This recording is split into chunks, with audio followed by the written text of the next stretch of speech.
The Gestos system is mostly back up and running, apart from 2 separate servers set aside for studying and preserving the alteration virus. The network is now virus-free. I've tried to help you track Shirley, but there's no trace of any data source in the foundational layer. In other words, Shirley isn't there right now. Where's Shirley gone? Is it possible she's in the surface layer now? That's what I'm thinking. After you resolved the Gestos crisis, the system's foundation categorized and transferred Shirley's data to the surface layer so it could be fully restored. Shirley isn't like you. She entered the network because of the Void Piercer, and doesn't have the authorizer off, nor the authorizer's terminal. That means she can't leave the surface layer on her own.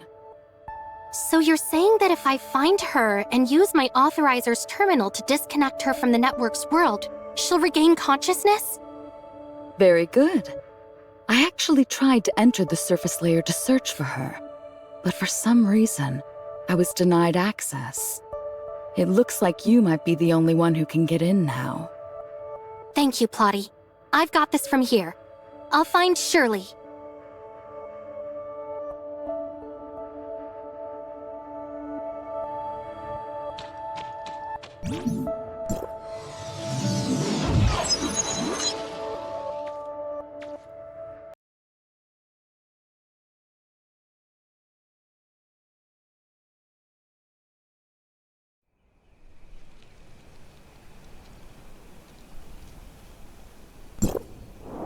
But the network's world is vast. Where could Shirley possibly be? Child Safety Handbook, Chapter 3, Rule 1. If a child is missing, report it right away.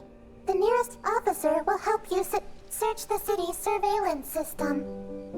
Well, that could work, but Shirley isn't part of the network, and she doesn't have a fake researcher persona made by Plotty like I do. I doubt the citizen system here has any record of her. Mia has no options remaining. You just reminded me. Even if I can't get Rosalind's help, I'm from Wednesday. Mia does not understand you.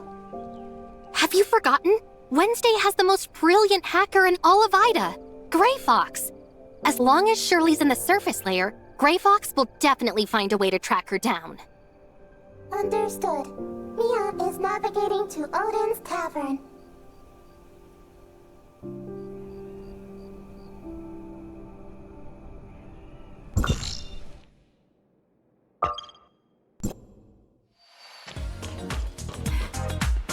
Every drink in our bar has its own story. Since you're new here, why not start with some of our classics, like the Hammer of Thor or Tear's Edge? I don't want either of those. Huh? What do you want then? How about my special recommendation, the Rainbow Bridge? I'll have a Gungnir, please. It seems you came prepared, but I must warn you, this is a very strong drink. It's also a drink? I thought it was a code phrase for the bartender when someone wants to see Wednesday. Can you just follow the script, please? I promise you'll get to see Wednesday. Just let me finish what I've got to say first. I practiced this for ages. All right, listen carefully. Gungnir, the Spear of Destiny, is Odin's weapon, and when it's thrown, it never misses its mark. In the mythology of humanity's home planet, they say a shooting star is actually Gungnir being thrown. That's why humans make wishes when they see one. So, since you've ordered a Gungnir, please make your wish. I wish Wednesday can help me find my dog. It ran out of the door yesterday when I opened it for the delivery, and I couldn't catch it. Lost your dog, huh? Piece of cake. Just give me a photo and I promise we'll find it within 24 hours. Thank you. Thank you guys so much.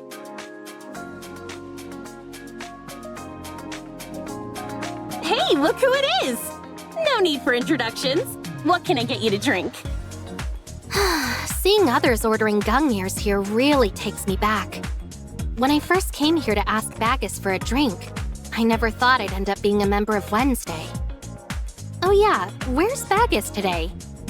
I can't believe he still trusts you to manage the tavern. Isn't he worried you'll break more cups? Don't even talk about him! Baggis is such a swindler. He's always trying to exploit me for free labor. Huh? I have no idea how he managed to get Odin's Tavern onto the list of social work service hours. He said I'd broken too many cups before, so I had to make it up to him. Then he packed his bags, said he was going on a trip, and left me here to work my butt off. That's not so bad, is it? I mean, if you've got to do your social work somewhere, Odin's Tavern is certainly a cozy option. I guess. Odin's Tavern is often open at night, too, so I get double pay. That means I might be free sooner than I thought. You haven't ordered yet. I didn't come here for a drink. I'm looking for Gray Fox. Is she around? Haven't you guys already arranged a meetup? She's been waiting for you at the usual spot, you know. Oh, and don't forget the dog photo.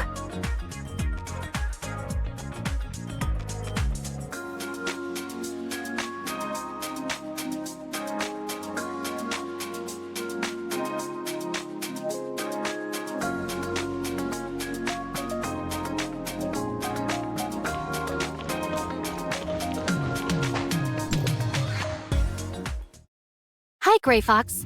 A guest just dropped off this photo, saying it's of their lost dog. Anka asked me to give it to you. Also, Anka mentioned you were waiting for me? Finding the dog will be a piece of cake. Just leave it to 7. As for you, I'm guessing you're here to ask about Shirley, right? Do you know where she is? Wait, do you even know Shirley? I know Shirley. And I know that neither of you belong here. To you, I'm just a piece of data. Data? Is that what Gestos told you? I don't know exactly what he said, but I've never regarded our Wednesday friends as just data. You're all just as real to me as anyone in the outside world, my friends. Everything we've been through together isn't just fiction to me. Do your people feel the same way as you do? Do you mean Plotty? Plotty? Is that someone you know in that world? Never mind. It doesn't matter to me. We won't be meeting anytime soon, anyway. If you wish to meet, it's possible. Plotty can come here just like I can. We call this an auth. Okay, so you can access the network as an authorizer who forms a cybernetic link with Gestos. I figured this out when we first entered the smart city. But that's not what I'm talking about. I don't understand what you're talking about. Gestos gave me the green light. Here on Ida, the network simulated planet, I'm the world's gatekeeper, ID Heimdall. Your team can only enter the network simulated world of Ida with my permission. But you just said you wouldn't meet with Plotty. So does that mean no one else gets in here except me? Yep. I don't understand. Why are you doing this? You're right. We're not just data. We're alive. To us, this isn't a fictional world. It's our home. Our reality. What about you? This is your lost history. Packed with secrets wiped out by the cataclysm 50 years ago. For your scholars, it's the ultimate relic. The inhabitants here are basically data generated by Gestos, used as key research subjects to study life, consciousness, and the connection between the body and soul. They are the cheapest experimental resources. For regular folk, this might feel like the most realistic game ever made. I've heard it's a wasteland out there. Can you really guarantee no one would choose to live here? I never gave these issues much thought before, but now I see how serious they are. It's gonna take a lot of time and effort to solve them. Simply put, if I were one of your kin, I wouldn't let a treasure like this slip away. That's why, to protect our way of life here, we can't just let outsiders wander in. Your solutions sound too complicated and hard to carry out. Our entire existence depends on Gestos. which you control. And honestly, we don't think that's fair. I understand. I'll let the people on the outside know how you feel and do my best to speak for you. But just so you know, these decisions aren't mine to make on my own. Thanks, but don't sweat it too much. Once I crack this brain in a vat thing, I might just find a way for everyone here to be on equal footing with you guys. Only then will we finally have a truly fair conversation. Brain in a vat? Looks like Ida's top hacker has dived into the most intriguing game of their life. Still, I'm a bit surprised you'd willingly become Gestos' gatekeeper. I'm telling you, this wasn't my call. It's all Gestos' fault. After he showed me the truth of this world, we struck a deal. I have to guard the gate here until I figure out how to break free from the brain in a vat. All right, I've told you everything you need to know. I've been pretty busy recently, so you'd better get on with your own stuff. Before Gestos went into hibernation, he mentioned that your friend Shirley got stuck in the code world and asked me to help you track her down. Don't worry, she'll be safe. While you were gone, she was exploring Asperia on her own and seemed quite happy. Their surveillance shows she's still around, so you should head over there.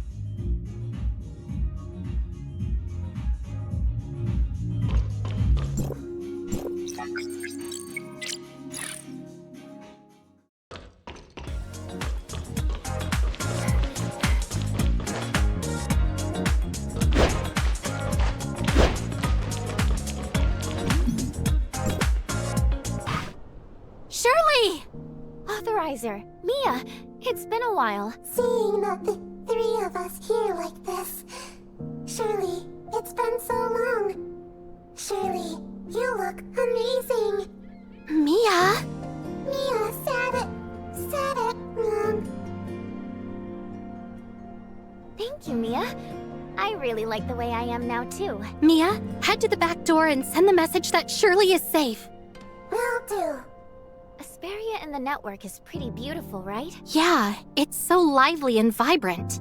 Totally different from the outside world of Asperia. Shirley, how have you been holding up here all this time? Don't worry about me. I'm doing fine here. Your Wednesday friends have been taking good care of me. Speaking of which, how come you know about Wednesday?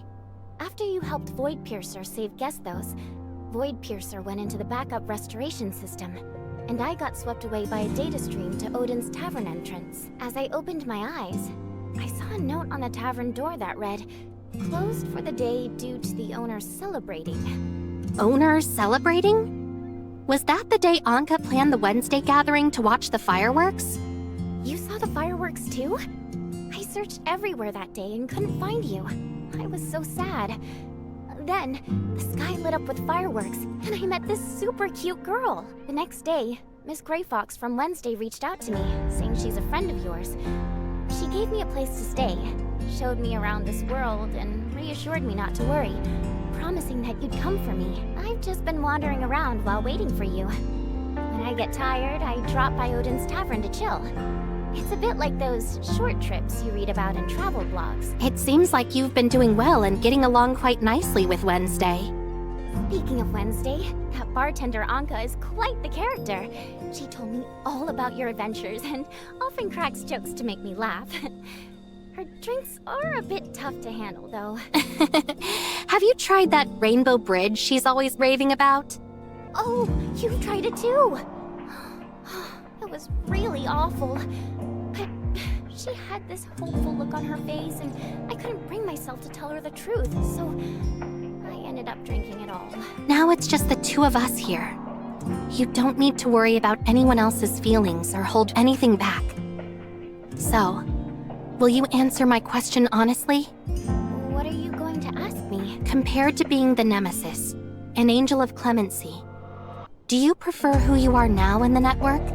It's not because Asperia here is more beautiful and bustling now than when we first encountered it. And it's not because life here is more peaceful. It's because here, you're not seen as the Nemesis or some weird machine. Here, just like in the shelter, you can simply be yourself. I'm sorry. I'm sound really selfish and have let you down, right? There's no need to apologize, Shirley. You didn't do anything wrong. You became an aberration for Zeke and everyone in the shelter, and turned into the nemesis because of the Sage's conspiracy. You don't like becoming a cold, unfeeling machine or being turned into a weapon. You're drawn to this beautiful world and value who you are now. These are perfectly human feelings. If you want, I can stick around a bit longer.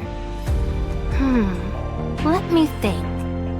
Have you checked out Sylvia Business Street yet? Oh, and there's the Astra building.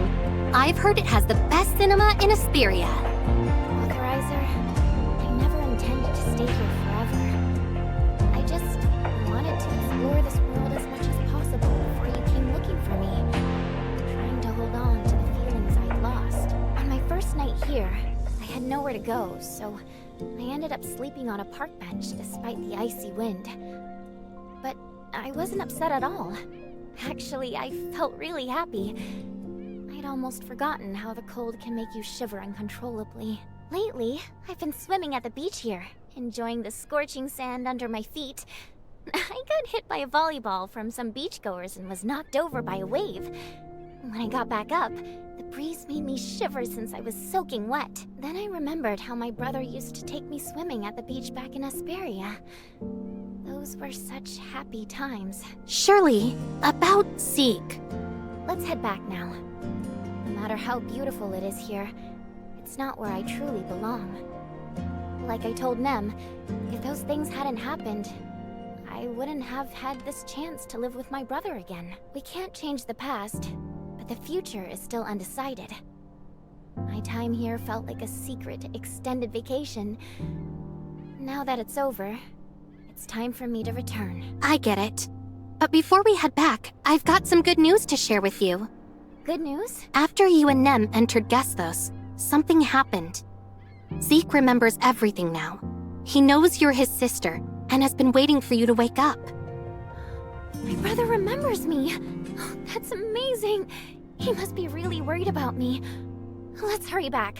How do we get there? Leave that to me. I'll teach you. Just like you once taught me how to use the space rift.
Shirley, this is the system's back door. With the device here, I can send you back. Authorizer. Shirley. Shirley? Where's Shirley? It seems Shirley can't access this place. The Authorizer's terminal has an error. This doesn't make any sense. What's going on? This shouldn't be happening. Mia, let's go back and check it out.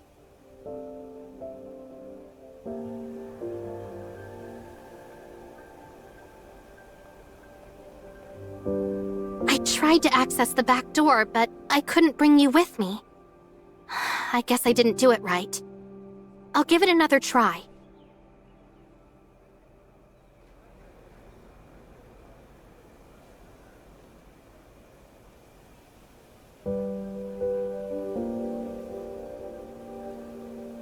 Shirley can't access the system's backdoor. Shirley, are you stuck?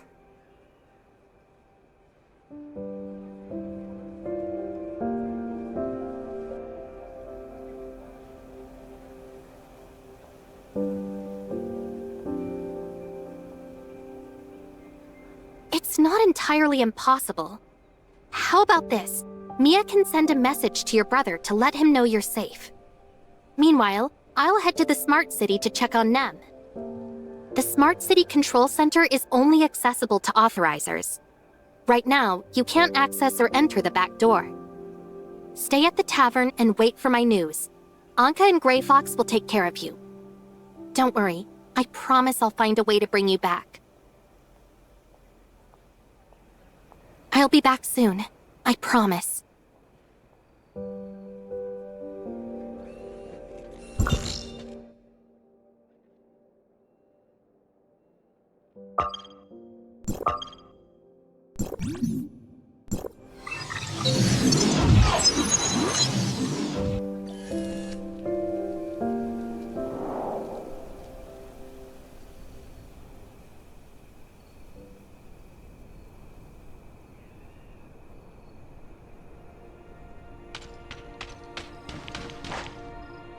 Authorizer! Antoria, what are you doing here? I've been waiting for you, of course. You may not know it yet, but I'm actually a great prophet. I foresaw that you'd come looking for my help, so I came to find you first. You're still saying strange stuff like that, huh? But I'm glad you're all right. I was a little worried about you and the defense forces. Worried about me? There's no need for that. Since you completed the reality reshaping program, the Temporal Anomaly Response Force and I have been living normal lives again for a while now. Speaking of which, the rent in Astra skyrocketed. It's tripled since I first arrived in Asperia. Luckily, my commander allowance covers it. Otherwise, I'd be living on the streets here. You're renting a place? Sure. When I first entered hyperspace, I'd never thought I'd make it back. So I sold everything I owned and left my 12-year-old cat with a friend to take care of.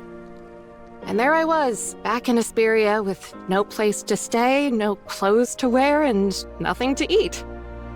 You have no idea how exhausting it was to start over, especially since I came back on the weekend. I couldn't get anything done. It was maddening. All right. I'll listen to your complaints about city life later. But right now, there are more important things to deal with. Wait a second. Allow me, the great prophet, to take a guess. You've got an important friend, and you're here to help her, right? And that friend, she's a gentle and charming girl with long hair who's shared countless experiences with you, and her name is... Shirley. Wow, you actually foresaw that, great prophet. You discussed it with Void Piercer when you were in the foundational layer, right? Oh dear, you've seen right through me. To be honest, we didn't talk much. I've only met Miss Shirley once, and before we could really chat, Void Piercer showed up again. Back then, in the foundational layer, it felt like only one of them could appear at a time. Void Piercer spoke briefly, mostly just to explain Shirley's presence to me. So, Great Prophet and Perfect Authorizer, with all your knowledge, when were you planning to fill me in on all this? Don't rush. You just said there's plenty of time in the future to listen to me vent. The future can wait. Today, there's something crucial I need to handle. You mentioned Shirley. She's my most important friend, and she's stuck in the network's world. I need to find a way to get her out. You should be more patient with me. After all, I'm the world's one and only perfect authorizer. You're so smart, yet you still haven't figured out why I know so much. Surely you've pieced together my connection to Gestos by now. If you want to rescue Shirley, you need to consider what makes the perfect authorizer truly unique. Do you know how we can get Shirley out of here? Are you ready to indulge in my ramblings now? It all depends on what you're rambling about. I've been helping you on the foundational layer for Void Piercer's sake, but that doesn't mean I don't have doubts about your bizarre actions and words. Shirley has spent too much time in the network's world, entering the foundational layer without the authorizer's terminal. As a result, the data source of her consciousness is now deeply integrated into the system. In other words, Shirley is now like those friends you've encountered in the network's world. She's become a part of it. She's no longer a person from the real world, and this change is irreversible. But you can fix this, can't you? You still remember what you just called me, Authorizer? Just now? Oh, Great Prophet and Perfect Authorizer. Bingo! The system's recognition of Shirley's data source of consciousness can be altered, reducing her integration with the network. As the Perfect Authorizer, this is just one of the many abilities I possess. Gestos once told me that I'd become the Perfect Authorizer one day. Is the Perfect Authorizer not something innate? Can it actually be created? Do you remember that strange move I made before the showdown with Nem? So what exactly did you do to me back then? Is it related to the Perfect Authorizer? It was the Perfect Authorizer source code. The source code integrates deeply with the data source of your consciousness, impacting your real-world body. It is entirely unique and cannot be replicated. To become the Perfect Authorizer, you just need to complete the final step of the auth activation process. I'm going to take you to the Smart City Design Institute. Back when the Smart City was still in its design phase, all experiments related to Gestos were conducted there. The Smart City Design Institute can help you complete the auth activation process. Once activated, you'll officially become the Perfect Authorizer, allowing Shirley to return to the real world and reunite with her brother. Let's go then.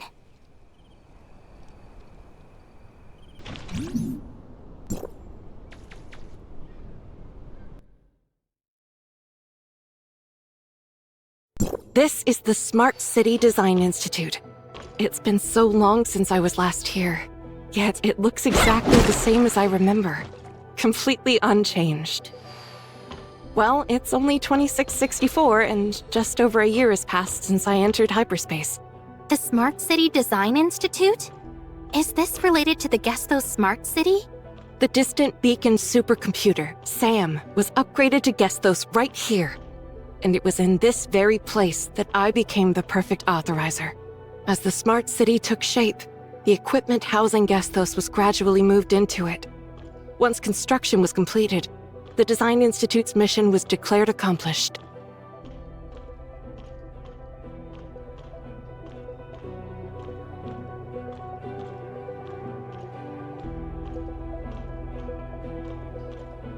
So why aren't we heading to the Smart City? Does the Perfect Authorizer's auth need to be activated here? Well, you said you're from the year 2713 and that Kieran's reality reshaping program failed, right?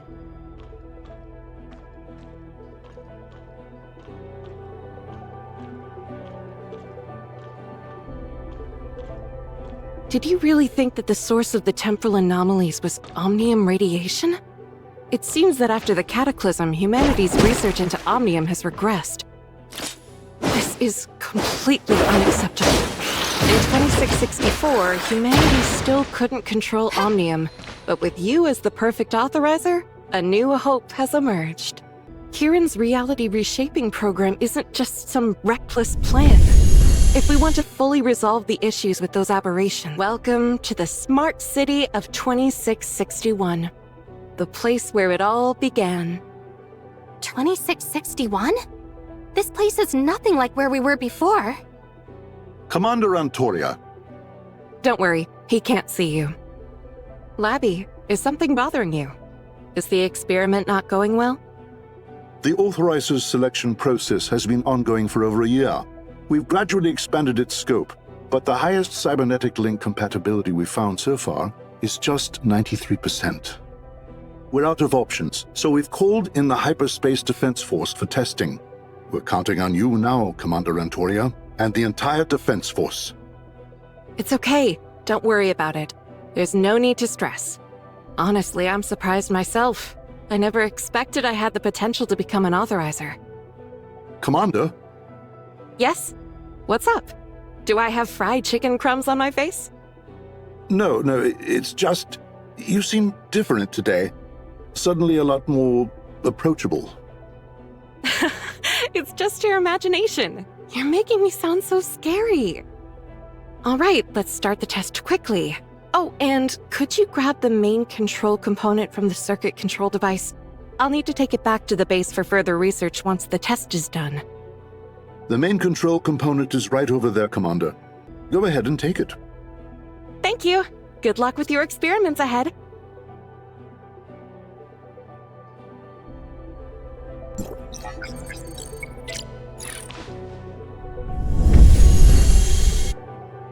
In and out, and I've got the main control component. Jealous? Don't worry, once you become the perfect authorizer, you'll be pulling this off too. The main control component is installed and the circuit controller is starting up. Please wait a moment for the activation process to complete. Was that? We've returned to a fragment of the network's past, essentially accessing a shard of its stored data. This raw data was used to generate the virtual Ida. And as a regular authorizer, you can't influence it. As the perfect authorizer, can you freely access the raw data of these shards?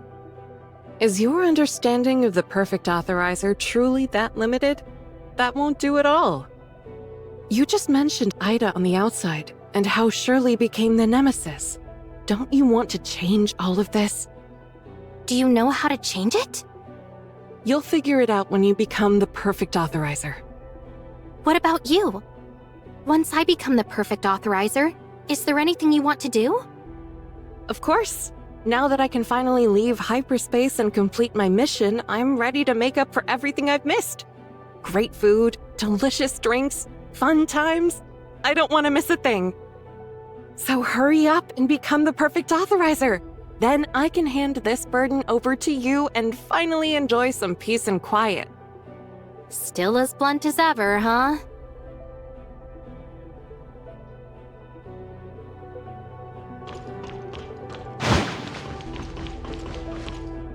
The circuit controller has been activated. Using the circuit controller up ahead, I can officially activate your authorizer source code. Excited? Then dive right in.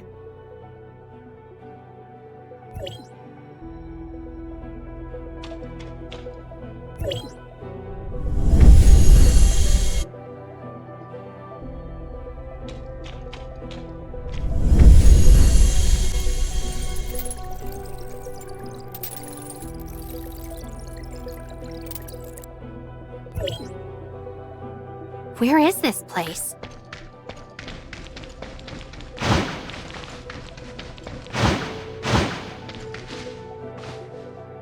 Guess those? Candidate Authorizer, Antoria. Initiating cybernetic link compatibility testing. Are you Gesthos? I'm Antoria, commander of the Defense Force.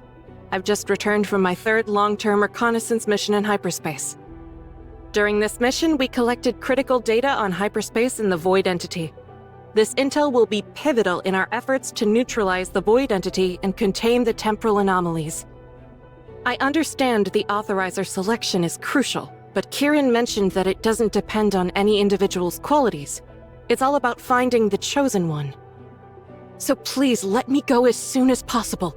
There's so much waiting for me outside, and I really don't have time to waste. You've already found Pippin with a 93% compatibility rate. That's pretty high, right? The authorizer just below him, Kalpa, apparently has only an 84% compatibility with you, and the others have even lower rates. Instead of wasting time with the authorizer selection process, just let me return to hyperspace. The cybernetic link compatibility test is complete. 100% compatibility. Congratulations, Antoria. You are now humanity's one and only perfect authorizer.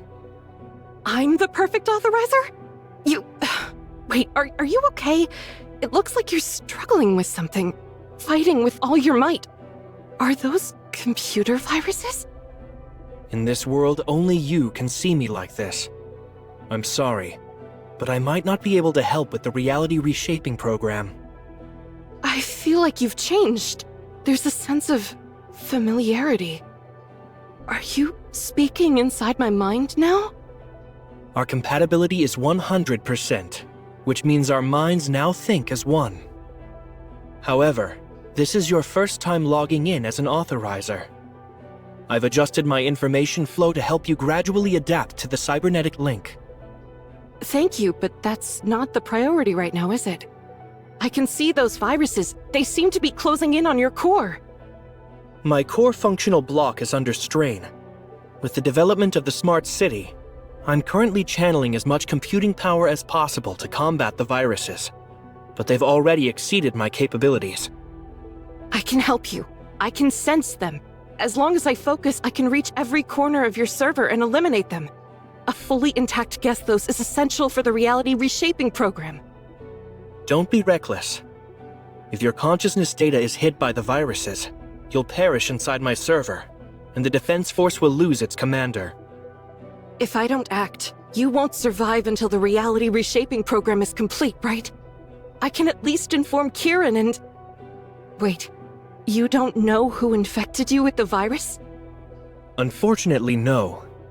As you humans would say, I was sneak attacked by an unknown enemy. Aside from you, I can no longer trust any humans. But that doesn't mean I'll abandon humanity entirely. You have a solution, but you need my help. Tell me what to do. I'll do anything for the sake of humanity's survival. Have you heard of the AI black box? You input a question and receive an answer, but no one knows how the answer is generated. Just after evaluating your compatibility, I recalculated a way to save myself. Now, with you as a new variable, I finally have hope. First, you must enter hyperspace. Second, another perfect authorizer must emerge. When both of these happen, I will be saved. But you just said you have no idea where the answer came from. The first part is easy for me, but what about the second? Is there another perfect authorizer out there? There aren't any. The members of the Defense Force who returned from hyperspace with you have all been tested. You are the only perfect authorizer. And since neither you nor Kieran are planning to expand the authorizer selection criteria, where will another perfect authorizer come from? If there isn't another perfect authorizer, then you can create one. Your existence makes it possible to replicate the perfect authorizer. Me? Hey! What are you doing to me? I know we share one mind now, but respect my privacy, all right? What are you doing inside my head? Do not resist. Comply. You are the one and only perfect authorizer. What is this? This is the key to achieving 100% cybernetic link compatibility.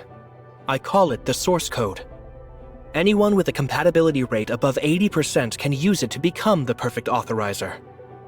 So, you mean Pippin?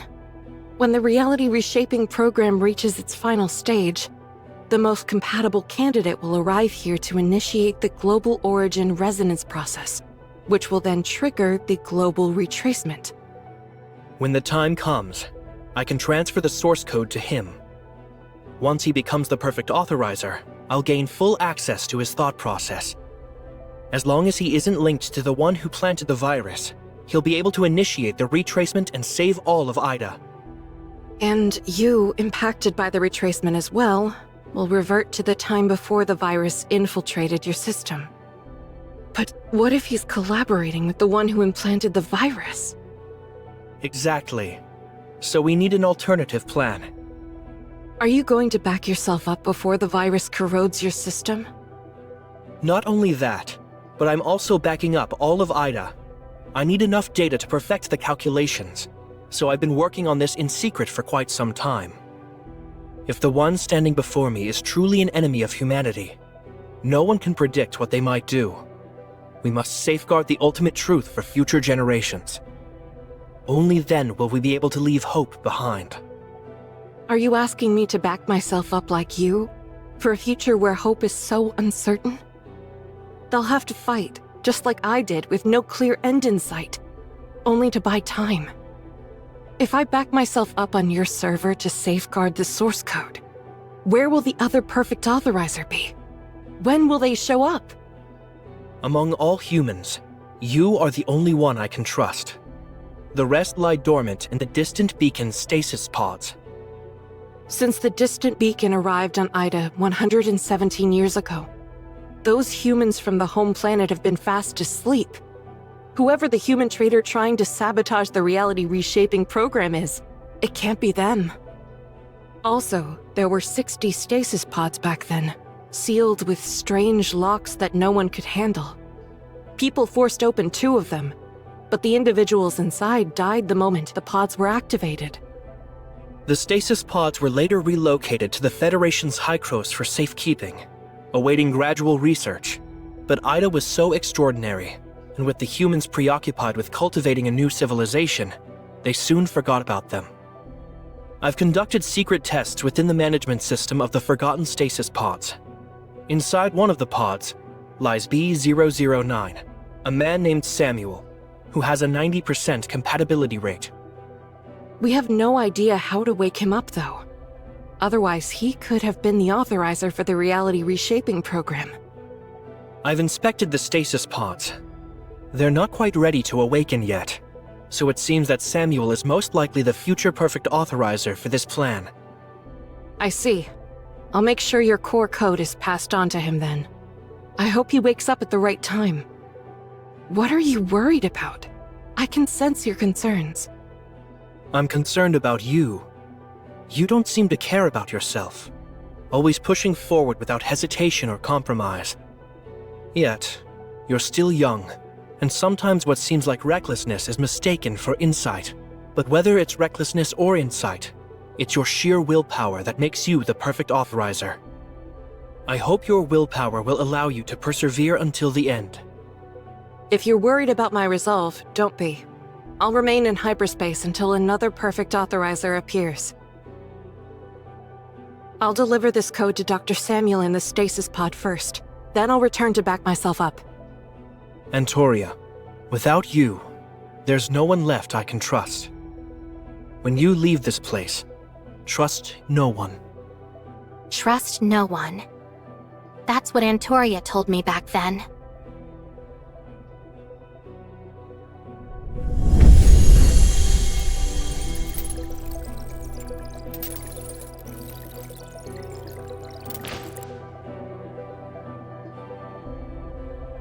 Based on the documents left in the distant beacon, Dr. Samuel, B009, was the top scientist on board, and the last human to enter the stasis pod. He's been managing SAM since construction of the distant beacon began, bringing the expertise needed to refine and complete iterations of the core code. Considering his 90% compatibility with the cybernetic link, he's undeniably the best candidate among the 58 individuals remaining in the stasis pods. But if I force open his stasis pod now, he might end up like those 2 before, dead on the spot.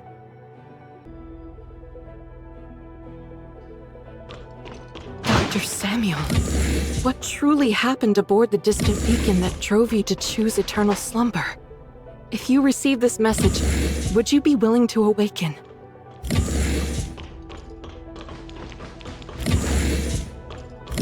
Dr. Samuel, sorry for disturbing your long slumber. I hope you'll see this message when you awaken.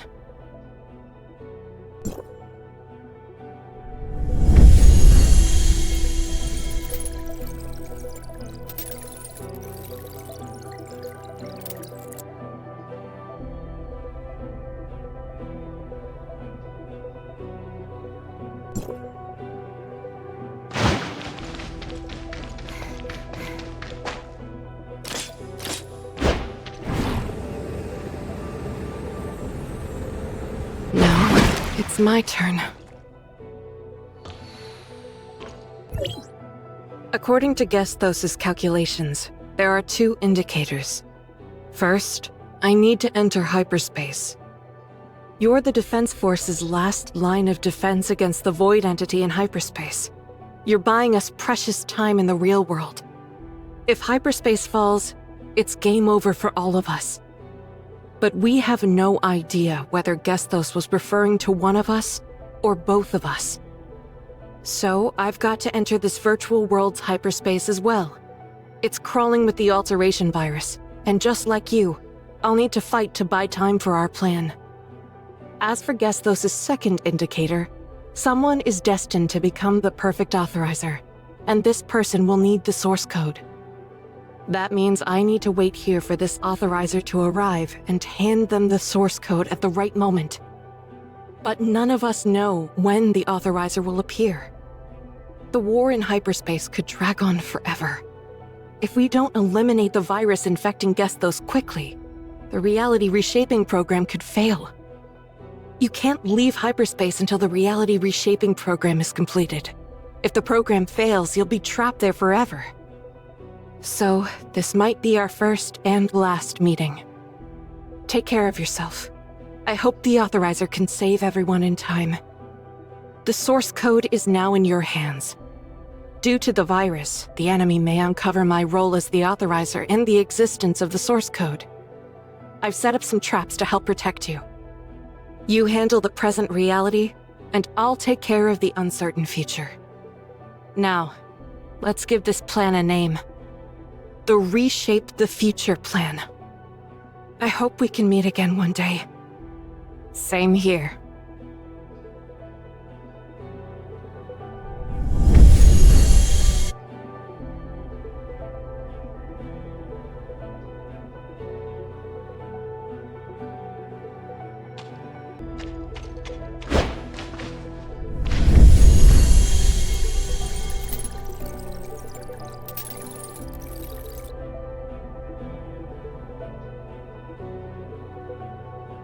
Is this hyperspace? Another version of me must be going through the exact same thing right now.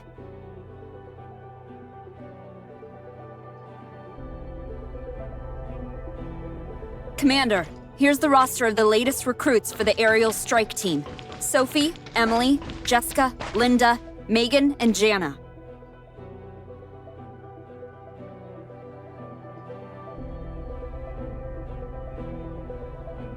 Got it. Have we clarified the situation regarding the the void entities in each domain? We need to quickly formulate a combat strategy.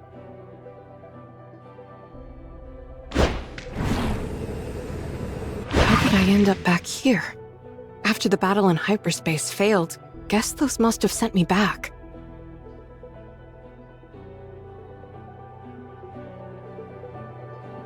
Antoria's loop starts with her entering hyperspace and ends with the occurrence of the cataclysm. Commander, here's the roster of the latest recruits for the aerial strike team. Sophie, Emily, Jessica, Linda, Megan, and Jana.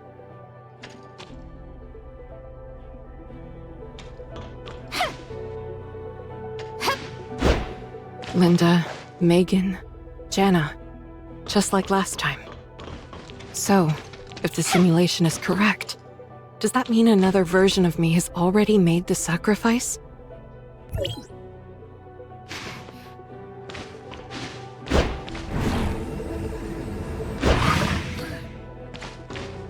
Is this the 6th time now?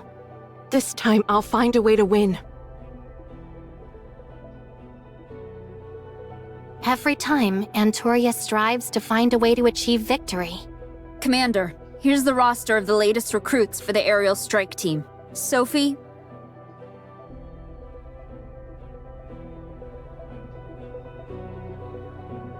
Emily, Jessica, Linda, Megan, and Jana. Huh? Have you already received the list, Commander? I have a general idea of who they are, so let's put the roster aside for now. First, report on the status of the void entities in each domain. We need to quickly come up with a new combat strategy.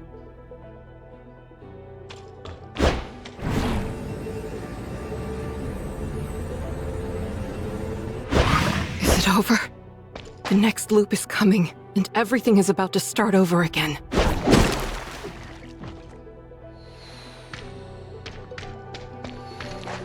I've lost count of how many times I've been through this loop.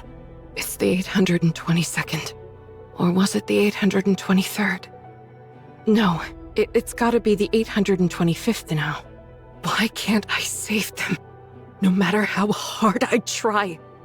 Is the war in hyperspace just doomed to fail? Gestos, is this what your countless calculations have led to? Where is that authorizer now?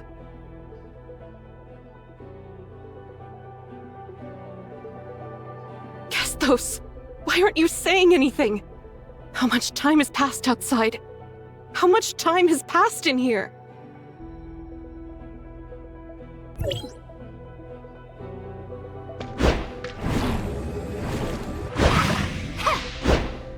Commander, here's the roster of the latest recruits for the aerial strike team.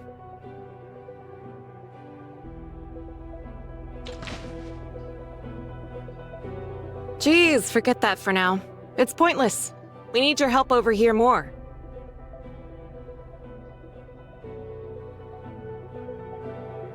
Careful, I've spent ages on this. Commander, what's wrong? Come on, what are you standing there for? These battles will only lead to needless deaths. You're better off sticking with me.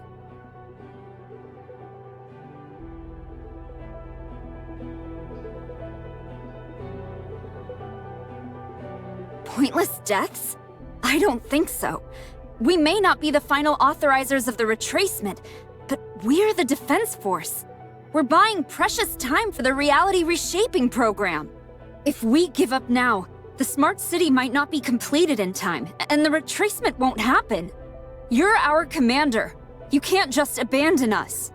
Before we set out, you said that if we could hold on for just one more day, humanity would gain another ounce of hope. Even if we end up trapped in hyperspace, we must fight till the very end. For the people of Ida. That's what all of this is about. I said that? How come I don't remember?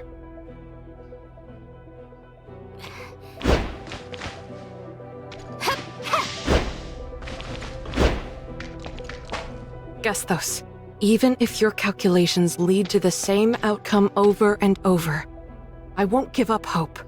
As long as I can endure one more loop, we'll have a little more hope. Isn't it fascinating here?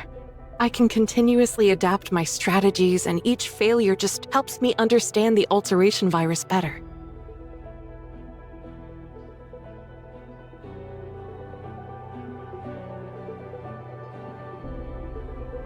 This time is the 10,000th or whatever loop it is. The point is, I held on 3 more days than last time. Even though I haven't outsmarted your calculations yet, I've already surpassed my past self. In the next loop, I'll definitely hold out for 3 more days.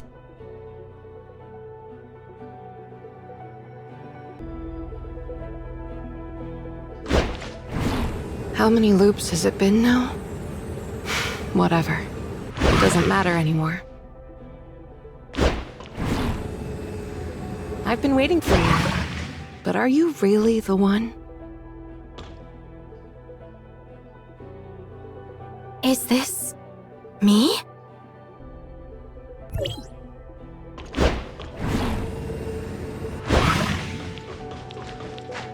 I've waited so long for you. So long that I almost forgot. Authorizer, do you know how happy I am? I never expected Nem to be so protective of you. She's usually so distant. It's pretty clear she really likes you. Gestos' core code has iterated to a level resembling true humanity now. His calculations were right. You are the one I've been waiting for. You are the hope of the Reshape the Future plan. My hope.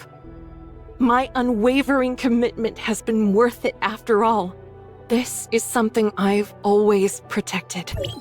Something I hold most dear. It seems it's time to entrust it to you. Let's go, Authorizer.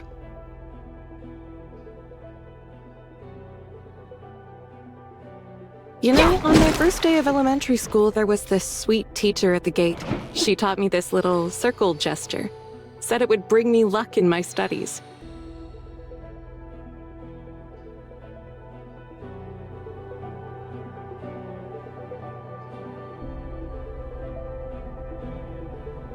The once tranquil world is finally starting to ripple. I've now become her hope to break free from this endless cycle.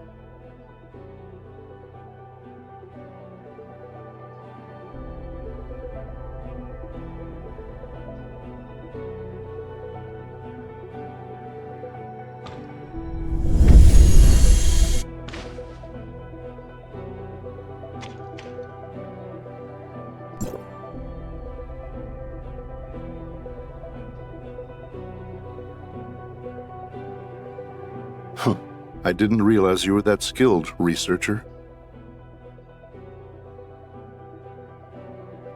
Who's speaking? That sounds like... Don't recognize me? How about one more Gungnir? Haggis? The Spear of Heaven never misses its mark, once cast. Too bad Void Piercer blocked it for you last time. Otherwise, I wouldn't have had to wait this long. That symbol! You're a god servant! You're the true cleric! Kalpa is just a pawn in your game! Do you really think you're any different from Kalpa? She's just another lab rat, just like you. She experimented with the wrong code, while you discovered the right one.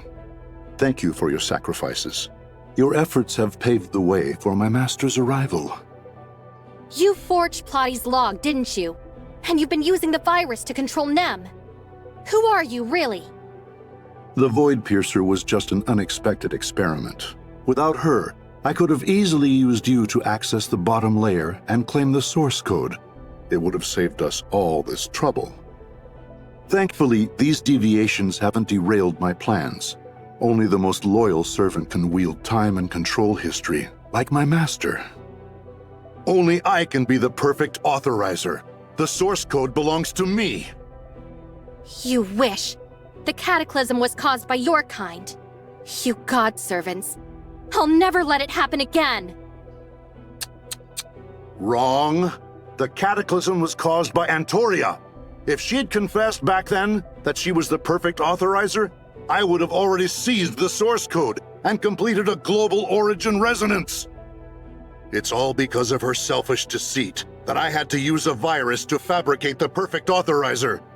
The global origin resonance 50 years ago failed because of her. Ida collapsed because of her. My master's descent was delayed by 50 years, all because of her.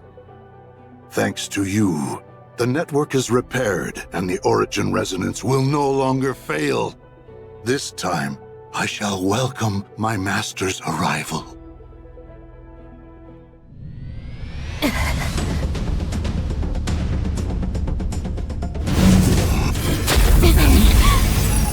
be enslaved by the master is a privilege for humans. Antoria, this power now belongs to the master. Is it over? Authorizer, from now on, this is your story. The shattered world of the future, it's yours to change. Humanity's future belongs to you. What?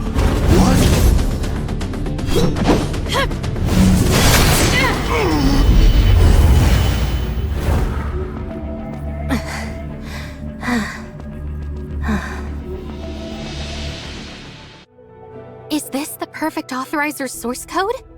So it was successfully activated after all. Now to... Wait, Antoria! Antoria? Where are you? Antoria!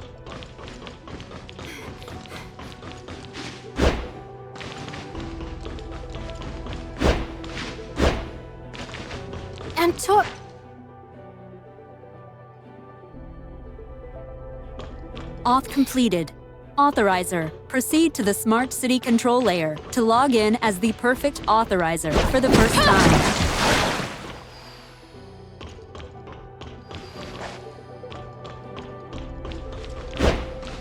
Antoria. Yes, the control layer of the Smart City. Maybe she's waiting for me there, right?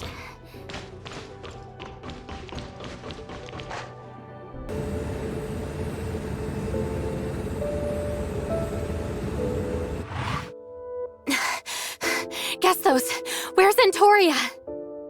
Authorizer, the network backup restoration and system repair programs are complete. Gestos has vanished after being corroded by the virus. Now, only I remain. Nem, have you finished repairing the network? When you became the perfect authorizer, Gestos also completed the transfer with me. Now, I've taken control of Gestos and have become a true hyperdimensional quantum supercomputer. As for Antoria... Nem, do you know where Antoria is now? Antoria... She left a holographic recording. Let's take a look. Antoria! Authorizer, how are you feeling? Are you comfortable? You'll be all right. Congratulations on becoming the perfect authorizer. You can now edit Shirley's data in the surface layer, allowing her to return to the real world and reunite with everyone. Your data source of consciousness was damaged by Bagus. To keep you alive, I repaired it using mine. Since I've been gone, I'm no longer just data. I'm a human consciousness, uploaded here just like you. There's no need to resurrect me within the network now. You're about to face Bagus and the god servants he represents. The so-called gods they serve claim dominion over time and history. Yet they fear humanity's mastery of Omnium technology and the Tower of Fantasy. To counter this, they've resorted to infiltration and sabotage, fracturing Ida, the very foundation of our survival. The god servants lacked the perfect authorizer's source code back then, so they resorted to using a virus to forcibly control Gestos. As for the cataclysm you mentioned, I believe it was the result of their failed attempt to use Origin Resonance to summon their master. Void Piercer entered the network, sparking their hope of obtaining the source code. However, I doubt they can easily access the bottom layer. From the moment you drank that Gungnir, the god servants have been watching you. If Void Piercer hadn't intercepted that strike for you, you would have become a puppet of the god servants. They would have gained access to the bottom layer, halted the network's restoration, and likely stolen the source code within me. You need to protect the half of the source code you hold and find a way to reclaim the part that Bagus stole. No matter who this so-called master is, we can't let them reach Ida. Now, you're the only one who can trigger the perfect Origin Resonance and restore the fragmented Ida. The future of Ida and humanity rests in your hands. Antoria, Commander of the Temporal Anomaly Response Force, Perfect Authorizer, and Executor of the Reshape the Future plan. Your journey is about to come to an end. I broke my promise to you. I feel a deep sense of regret, knowing I won't be able to witness the future you're about to build. But I believe it will be truly beautiful. Don't be too sad. After all, I'm just a consciousness backup. The real hyperspace has a different set of rules for time and space. There's still another Antoria out there. She might still be alive. Please, do whatever it takes to find her. The road ahead is yours to walk, hand in hand, together. Antoria... She left with a smile, having completed her mission. Nem, tell me, is this true? Okay. Why? The auth for Perfect Authorizer is now activated. Although only half of the source code remains, with my help, Shirley can safely escape. I haven't fully adapted to the algorithm ARC server yet, so I need to stay here for now. What about Bagus? Have you found out who he is? I'm sorry. He's been deliberately blocking his thoughts. He's a highly skilled authorizer, and I can't hear him. However, I can trace part of the source code he obtained. His data source of consciousness has fled to Kailo with it. Kailo? Could the god servants have come from there? No matter where they came from, or how many there are, they must not be allowed to get their hands on the complete source code. Otherwise, they'll be able to trigger the origin resonance. I don't know who their master is, but there's no doubt they pose a threat to humanity. All right. I won't let them succeed. If they come for the source code, I'll seize the opportunity to avenge Antoria. By the way, apologize to Shirley for me. Our data source of consciousnesses were entangled back then, and I had no choice but to bring her into Gestos. I understand. You had your own reasons. I don't think Shirley will blame you.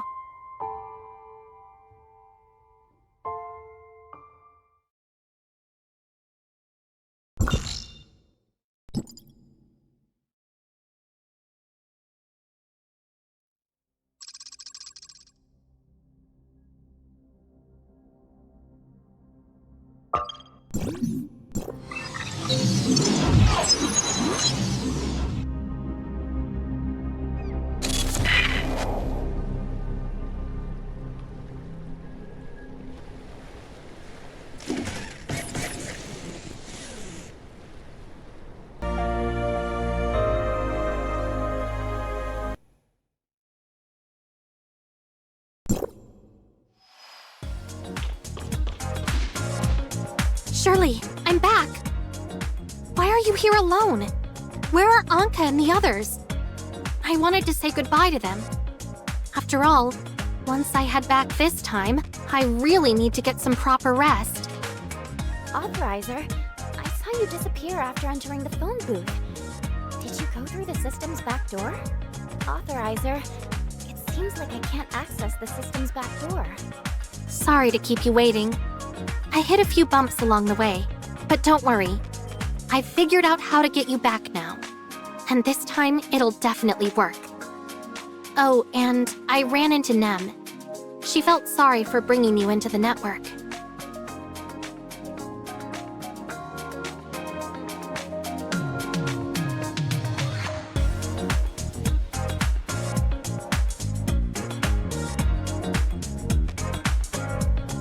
I'm fine. There's no need to worry about me. As the authorizer, I carry the burden of the cybernetic link for extended periods, and it can be quite overwhelming. I'm just tired, that's all.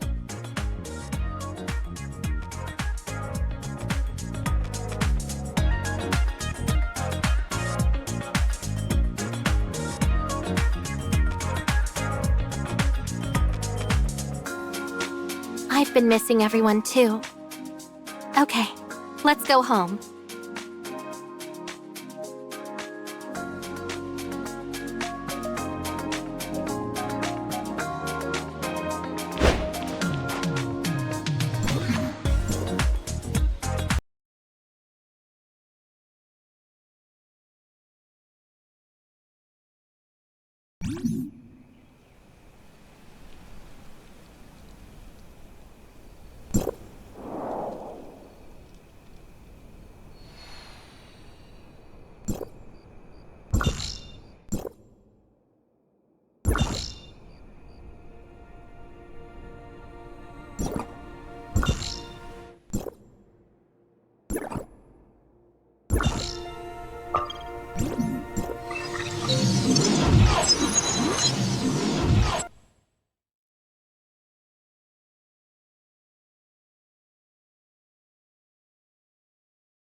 Shirley, how are you feeling? Do you ache anywhere? Don't worry, her vital signs are all normal. She's just been unconscious for a while, and will need some time to get her motor functions back in sync. I have other things to take care of, so I'll head off now. Once you're done talking, make sure to bring Shirley to me. I believe a thorough examination is still necessary. I know. Shirley! Shirley! I missed you so much! Welcome back! Welcome back! Brother, Mia, I'm so sorry to have worried you again. What are you talking about? It's me who failed you as a brother. It's my fault for falling into the heirs of Ida's trap and dragging you into all of this. Don't be upset, Zeke! You got this! Brother, it's all in the past now. I'm just so happy you can remember everything now. I've recovered my memories, you've woken up, and it's all thanks to the Authorizer. Thank you for all your hard work, Authorizer. I really don't know how to thank you enough. No need for all this formality between us. If you really want to thank me, just take me and Shirley home already. This cybernetic link is a heavy burden. I was so focused on finding Shirley before that I didn't notice much. But now that I've finally let go, I suddenly feel so exhausted. You want to go home? Go home! I miss home too! Shirley needs time to recover, and I should take a break too. If we don't return to the shelter, where else can we go? I really miss everyone at the shelter. I wonder how they're doing now. But Uh-huh. well, I guess it's time to return home then.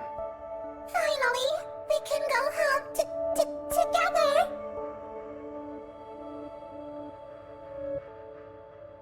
Shirley's test results are in. Everything looks normal, so there's no need to worry.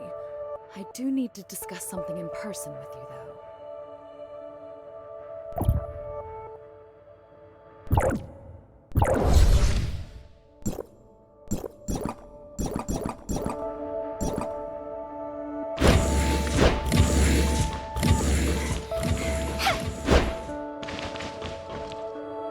Hi, how was your rest?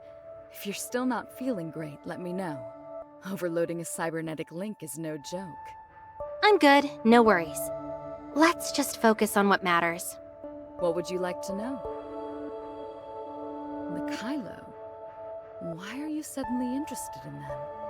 I can't really get into that right now, but it goes back to my time in the network. We don't know much about the kailo yet, but here's a quick rundown. I'll fill you in on the details later. Long before you helped Domain 9 build the reactor, High-Crow's headquarters had already made contact with the kailo. Oh, so you're pretty familiar with them now, huh? Not at all. The kailo despise Omnium and the Tower of Fantasy.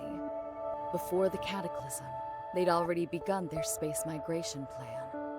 The ones who boarded the space station witnessed the disaster firsthand. Space migrants? So they're living on another planet now? Unfortunately, their migration plan was only half complete. When the Cataclysm struck, they still hoped to return to Ida and remained in satellite orbit. So, they were seriously impacted by the Cataclysm. Their ship, Kailonix, got caught in space-time turbulence and was displaced to another sector, making their original route completely invalid. They've been forced to search for a new home in the vast universe. The Cataclysm happened in 2664, and it's now 2714. So they've been wandering out there for 50 years. Wait, 2714? Has it really been that long already? Well, time flows differently in the network compared to the outside. You just missed the new year. Got it.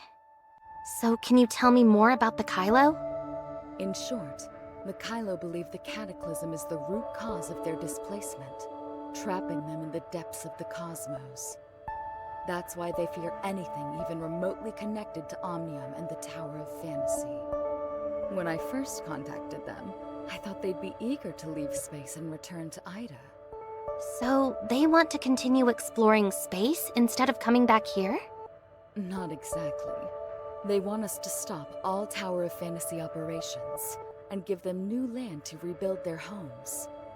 At that time, Gesthos was attacked by a virus, which gave them the perfect excuse to blame Hykros. Thanks for the intel. Let me know when you have more info on the kailo. So, what was it you wanted to tell me earlier? No problem. What would you like to know? So, why all the mystery? Do we really need to do this face to face? It's about the T5 suppressor blueprints you brought back from the network. The most commonly used model in Asperia is the T3, the same one Shirley uses. I had Brevi compare and test the current T3 and T5 suppressors, and it's pretty clear. The T5 suppressor blueprint from 2663 is way more advanced than the T3. The T3 design sketches and concepts are just modified versions of the T5, using lower-tier components. That's why the T3 has those power limitations. The T5's more advanced than the T3? But the T5 was made in 2663, and the T3... Wait, if the T3 is based on the T5, does that mean the designers back then could have created a better suppressor, but chose to deliberately include flaws in the T3?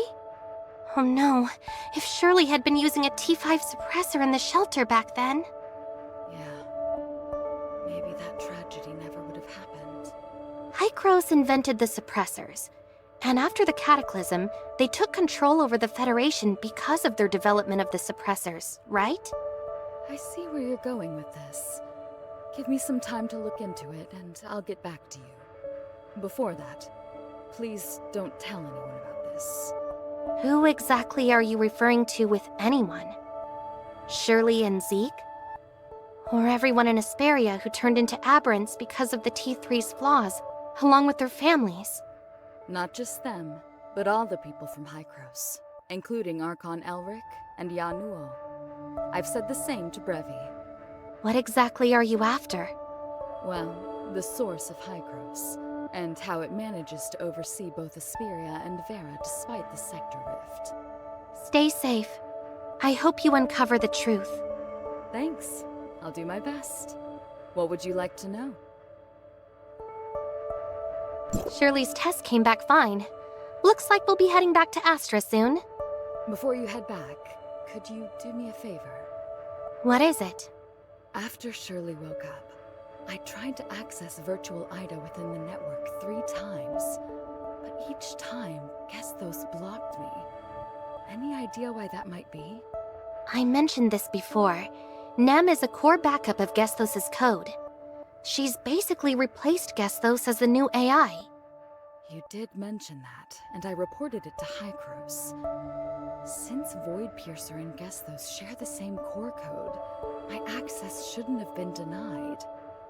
Seems like this might be Grey Fox's doing. How do I explain this to Plotty? I think Nem's probably protecting the data in Virtual Ida. There are lots of secrets buried there. She's still learning from Gesthos' code, so just give her some time. Understood. I want to enter that world to uncover those secrets. How much longer will it take before Void Piercer learns? Just as Grey Fox predicted, the network's world is seen as nothing more than a graveyard of secrets. This isn't the right time to explain. Hard to say. You know how unpredictable her temper can be. Maybe we should talk to her and build some trust first? From what you've said, she's clearly been influenced by both you and Shirley. Yet she's nothing like either of you. I've tried reaching out to her before, but she just completely ignores me. Everyone's different. The data isn't going anywhere.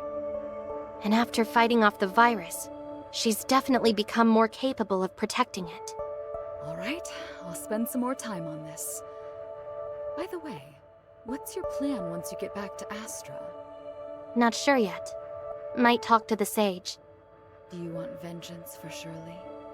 The Angels of Clemency aren't to be trifled with.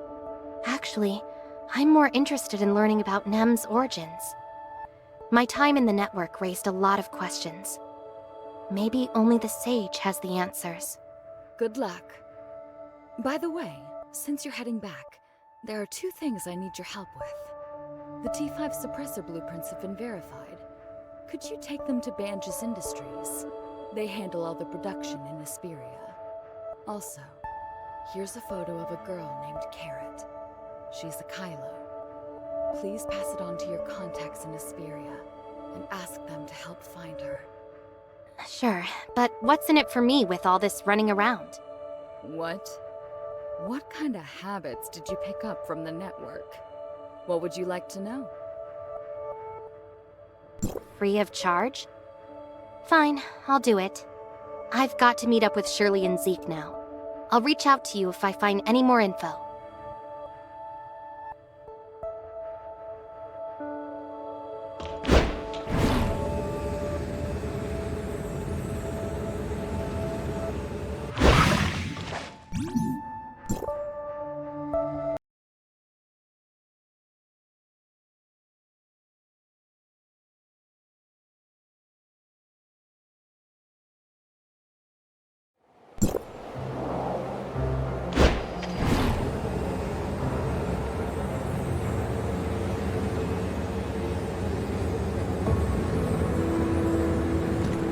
We're here!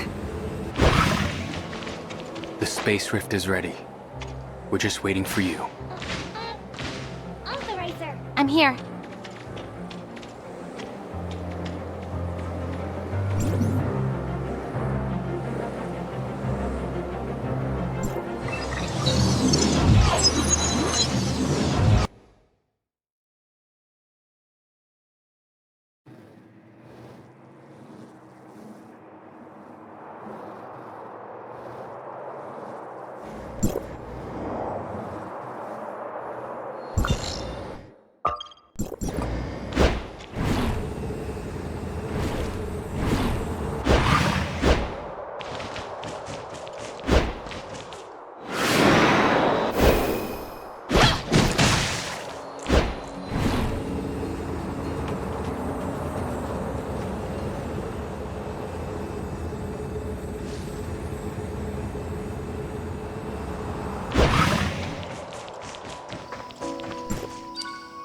What's wrong, Zeke? Are you tired, Zeke? The shelter is just up ahead. I'm fine, thank you, Mia. I think I'll stay here. I'm not going inside the shelter. Why? We're already here. The last time I left this place, it was to save Shirley. But to everyone in the shelter, I'm just a failed leader. Someone who abandoned them when they needed me most. Irresponsible and unworthy. So, what right do I have to go back there? Are you scared? Or do you think it's enough to just stand here, pretending to watch over them from a distance? Shirley? So you're just gonna run away?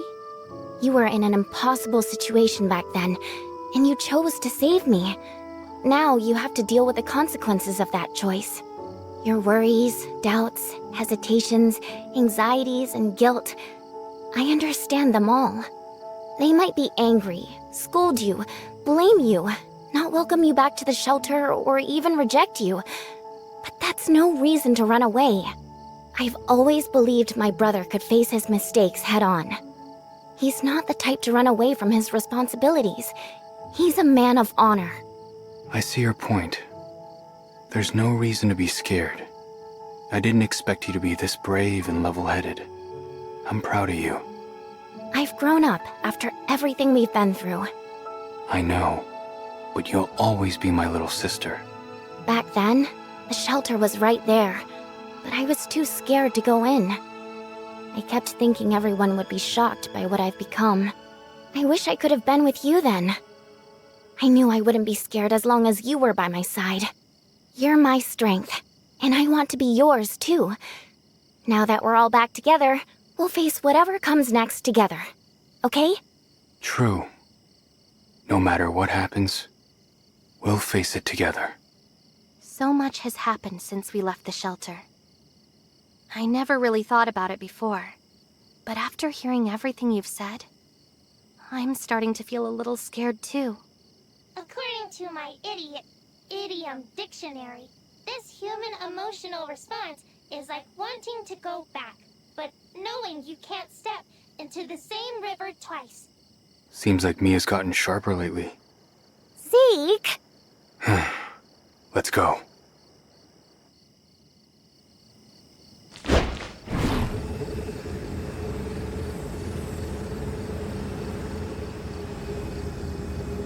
It's been a year. Are there more newcomers in the shelter? Indeed, there are some new faces. Isn't it great? It shows that the shelter is developing well. After we left, it must have been Celine who managed the shelter. I bet it's been really hard on her. Look. Remember? Oh, absolutely. I actually woke up there, and the moment I opened my eyes, I saw all of you. I never thought we'd go through so much, or that it would take us this long to make it back. At least we're all back, and that's what matters most. This place. We even brought back new suppressor blueprints. Life in Asperia will be so much safer now. And hopefully, there will be fewer tragic— But we still can't completely stop the aberration. There's a way. Trust me, Shirley. One day, the Asperians will live safe lives, never fearing they or their loved ones will become aberrants.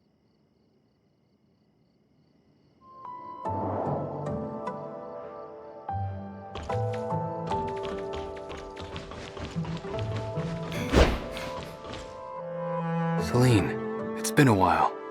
Hi, Celine. We're back. Hi, Celine. Do you remember me? Celine, we're home! You guys. Celine, I need to tell you something important about what happened back then.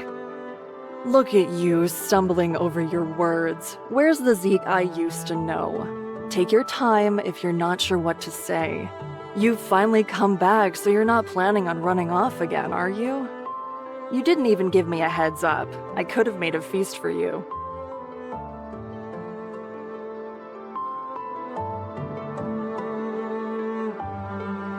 Shirley, did you go to the cemetery with flowers last time?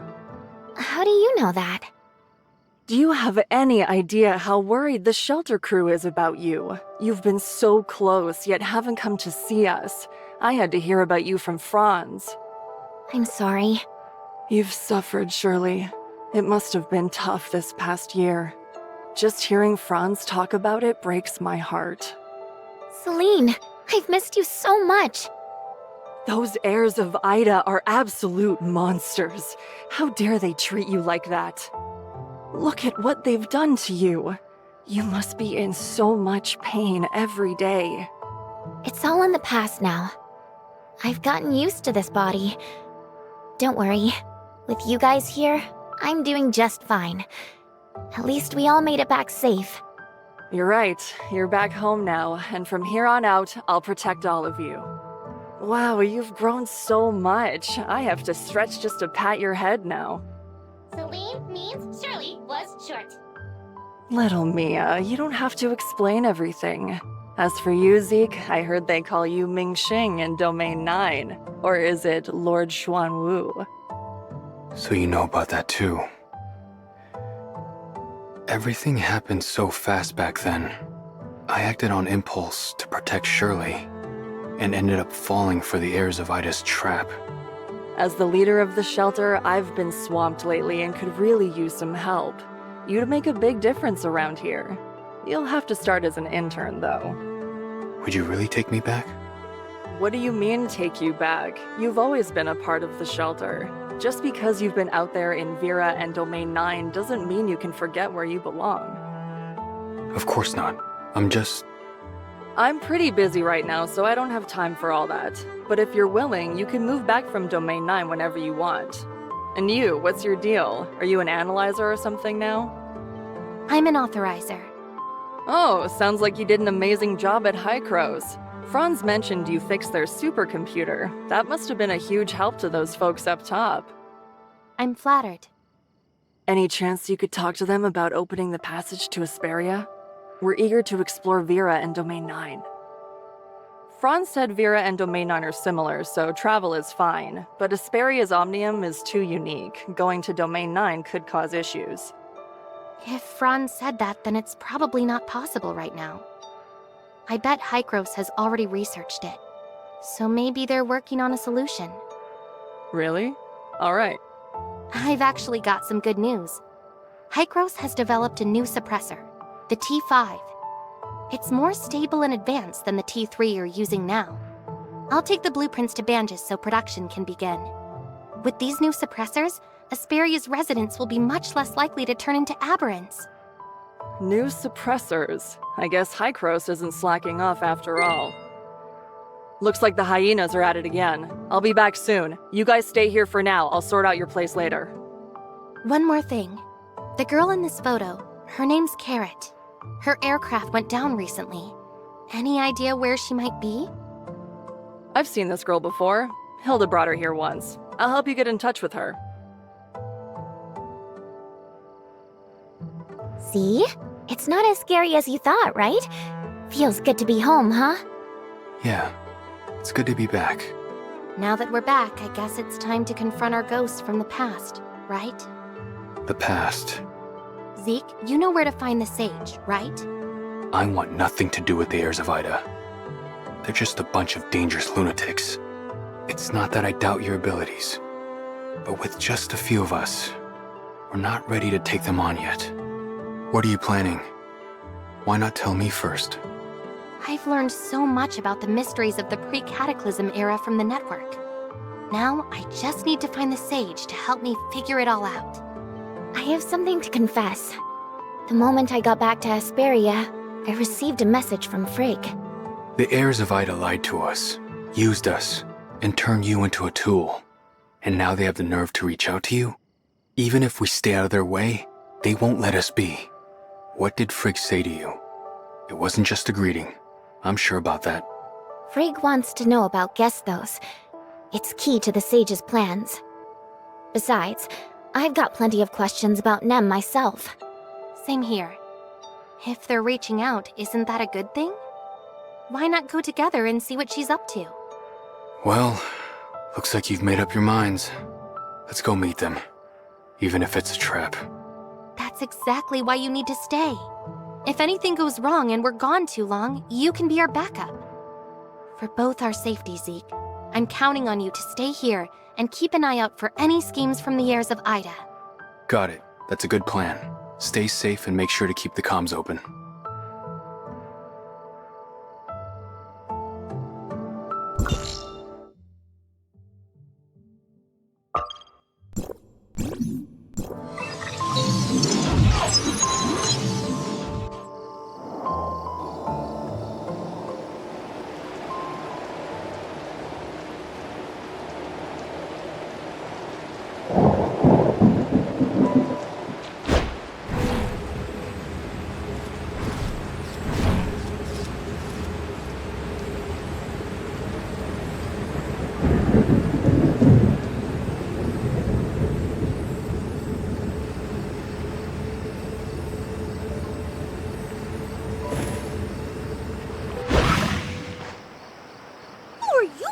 Short.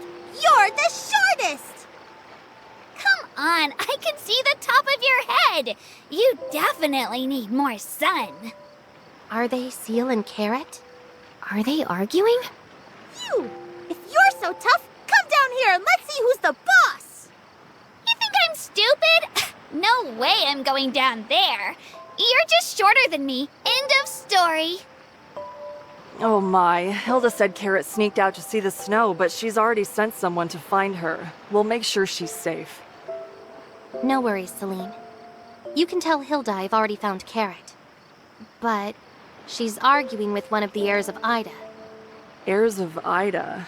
Ugh, if only she could stay out of trouble for just one day. Please help me out here. Don't let her get into a fight. I'll reach out to Hilda. Me? Really? Celine?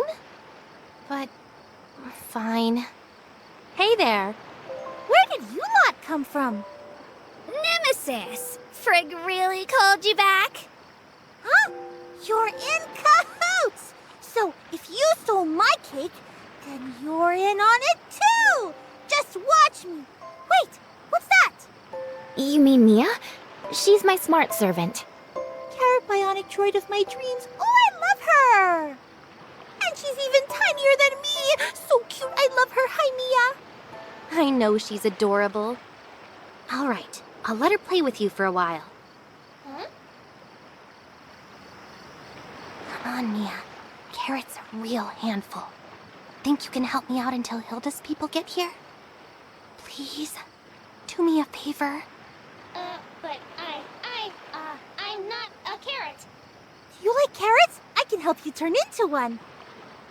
Hey, don't run away! I'm really talented! Check out my great slap! I made it myself! Mia, please. You're the best. Don't worry, Mia is really capable. It looks like Carrot really likes her too, so I'm sure they'll get along just fine. That annoying shorty is finally gone. So, you're here to see Frigg, right? Come with me, and don't forget to play with me afterward.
That was fast.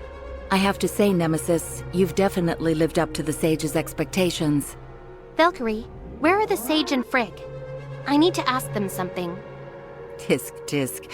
So you went to Hykros and all you learned was how to be rude like them. You guys don't even deserve politeness. Morality and modesty get us nowhere. We have to do whatever it takes. That's what Frigg told me. If I learned anything, it was from her. I'm definitely going to tell Frigg what you said. Valkyrie, where's the Sage? He owes me an explanation. I know what you're thinking, but I'm afraid the Sage can't answer you in person. But, considering you helped the Sage with his plan, I can clarify things for you on his behalf. What happened to the Sage? He's just sleeping now. The Sage's health has always been quite delicate, so he often needs to rest in the stasis pod. Asleep? How long has he been sleeping for? Interesting question. It seems like your journey in the network has been quite fruitful. The Sage journeyed from humanity's home planet aboard the distant beacon to Ida, where he took on the responsibility of overseeing Sam. Unfortunately, due to his health, he entered the stasis pod in 2545, only to awaken in the new world after the cataclysm. When he woke up, did he receive...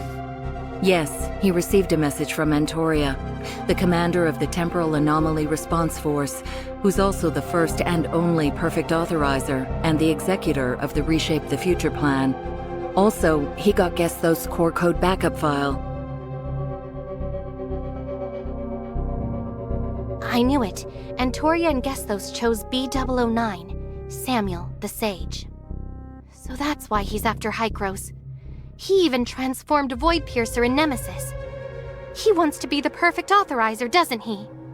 No, wrong. The Sage's body is too weak. Even now, he can't stay awake for long, let alone take on that kind of responsibility. The one who really has the perfect authorizer's traits, the one the Sage chose, is right beside you. She's the one he wants to send to Gesthos. Me? A perfect authorizer? 50 years of growth, and you're still not perfect. But the Sage's body can't wait any longer. We had no choice but to transform you with the Angels of Clemency's technology. So just because the Sage was running out of time, you chose to hurt Shirley? You really won't stop at anything. The Sage is the one who understands Omnium's temporal and spatial properties better than anyone. If we can't save him, how can we even talk about saving Ida? What's the difference between you and the Hykros you hate? You talk about saving Ida, but you're hurting Shirley. That's pure hypocrisy. Ever heard of the trolley problem? To save the many, the few must be sacrificed. So, I'm the one being sacrificed. Shirley, don't be scared. I'm here, and I won't let you be sacrificed. Have you ever wondered why Hykros controls both Vera and Asperia? Why do the Asperians need suppressors to resist aberration, while Verans get by with just minor genetic tweaks? What is the link between the aberrants from Asperia and the dark wretches you encountered in Vera and Domain 9? And why does Hykros still refuse to let Asperia and Vera interact? So, what's the connection between the aberrants and the dark wretches? Spit it out. Huh, looks like you still don't know. While you were in the network, Hykros ran a secret experiment. They captured several darknesses for research, but the moment they brought them to Asperia, they disappeared. Disappeared? Wait, how do you know about this? And why should I trust you? You don't really think the heirs of Ida are just mindless brutes, do you? Besides, you're asking the wrong questions. You should be asking why the darkness vanished in Asperia. Nemesis, did you feel any difference between Vera and Asperia? Since becoming an Angel of Clemency, I felt a constant sense of discomfort, but it wasn't as noticeable in Vera and Domain 9 as it was in Asperia. At first, I thought I was just getting used to the Angels of Clemency's machinery. But every time I return to Asperia, that feeling keeps getting stronger. You left us too soon, without having truly learned the power of the Angels of Clemency. That discomfort you feel is actually unique to the Angels of Clemency. It's related to your perception of aberrant environments. Humans have 5 senses, but the Angels of Clemency have a 6th, which the Sage calls aberration perception. Your discomfort comes from Asperia's unique aberrant environment.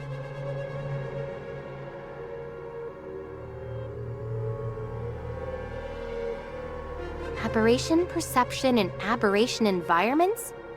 Can you explain them both clearly?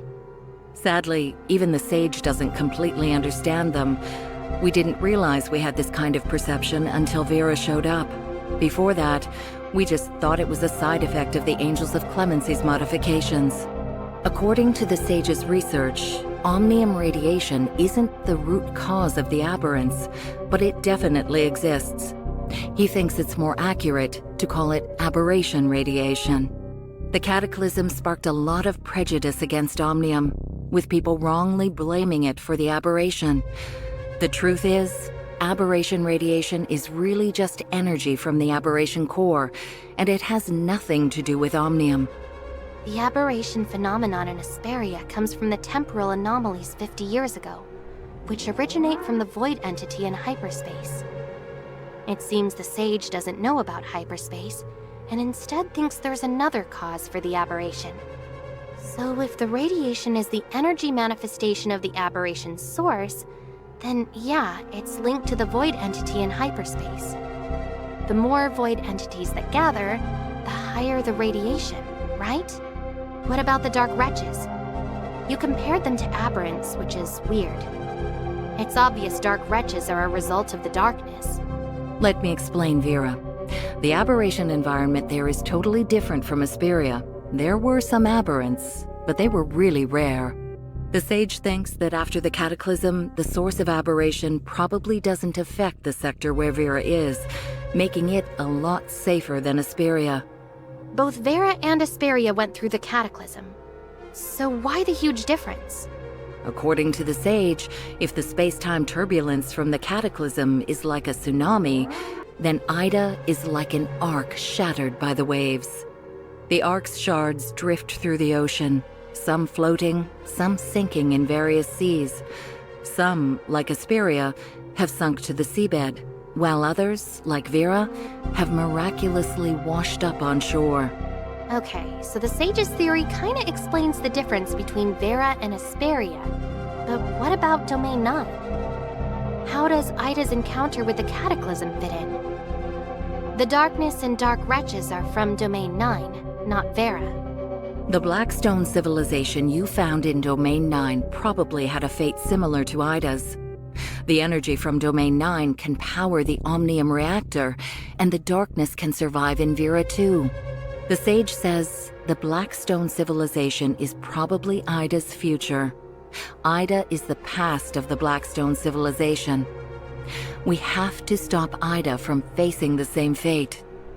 So you're saying pod number 8 fell into Domain 9, which is a shard of a planet that was torn apart by Omnium, and once home to the Blackstone civilization? Exactly. That's why the darkness can survive in Vera. It survived the Cataclysm and might have been transformed by Omnium. As for the darkness disappearing in Asperia, Hykros thinks it means the darkness can't survive there. But the Sage believes there's another realm within Asperia where the darkness has entered. It's just not visible to us right now. Another realm within Asperia? Could that be hyperspace? The Sage is getting closer to uncovering the truth behind the temporal anomalies by comparing the environments of Vera, Domain 9, and Asperia. Hey, what are you thinking? I know this is a lot to take in, but I'm not done yet. Quit zoning out.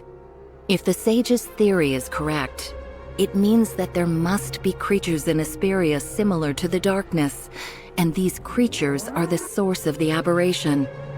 They simply exist in another space which we cannot reach. Got it. So the Sage thinks aberration radiation isn't from the Cataclysm, but a sign that the real source of the aberration is somewhere else, with those creatures and the missing darkness in another space. Right. The aberration in Asperia is worse than in Vera. The enemies are close, but people can't see or touch them. It's like walking through a foggy swamp, always at risk of being swallowed. If the darkness is a type of void entity, then the dark wretches are basically aberrants. The only difference? The void entity in Domain 9 is right here, while Asperia's is still in hyperspace. If Domain 9 was part of the Blackstone civilization, then the darkness showing up with humans isn't a coincidence. It's likely from their research on Omnium and the void entity. The Sage might know more than Hykros, but what's the solution? Is there any way to save all of Ida? Of course. If we recover all the arc shards quickly, we can reassemble it to save Ida. Otherwise, it's just a matter of time before everyone gets devoured by the waves. So, the Sage's plan is to transform me into a perfect authorizer. And then... control Gesthos through Void Piercer to gain control of the Tower of Fantasy. Then, make the perfect authorizer initiate the third global retracement to piece together the shattered Ida. If this plan succeeds, not only can Ida return to normal, but everyone affected by the Cataclysm, including our Angels of Clemency, can start afresh. The retracement. Can it help Shirley become a nurse again? According to the Sage's plan, definitely. I've told you everything I can. Now the choice is yours. You just said we need to recover all the shards. But the Sage could only handle Asperia's Tower of Fantasy back then. I guess the Sage realizes now that his original plan has flaws. Hey, it's been a while. Thanks so much for having Mia bring Carrot back. I'm really relieved both of the little ones are safe now. It looks like you're really busy, so I'll skip the goodbye. Your proposal's bold. I need some time to think it over. I'll let you know once I've made up my mind. All right, Shirley, let's head to Banges. Okay. Nemesis, the Sage is in stasis now, so it's all on you from here. Stay true to the path. Goodbye, Valkyrie. The Sage's greatest work. I hope we meet again. Oh, and before I forget, there's a message from the sage I need to pass on to you. Do not act hastily with what you know in the network, nor seek other spaces. He will contact you upon wakening. Thanks for the reminder. Oh, I almost forgot. I meant to ask Frigg myself. When did Frigg meet the sage? Was he really awake at that time? You Angels of Clemency saw Nemesis being created. Didn't you ever wonder? If the sage can implant an AI code in Shirley's mind, then could he do the same to yours?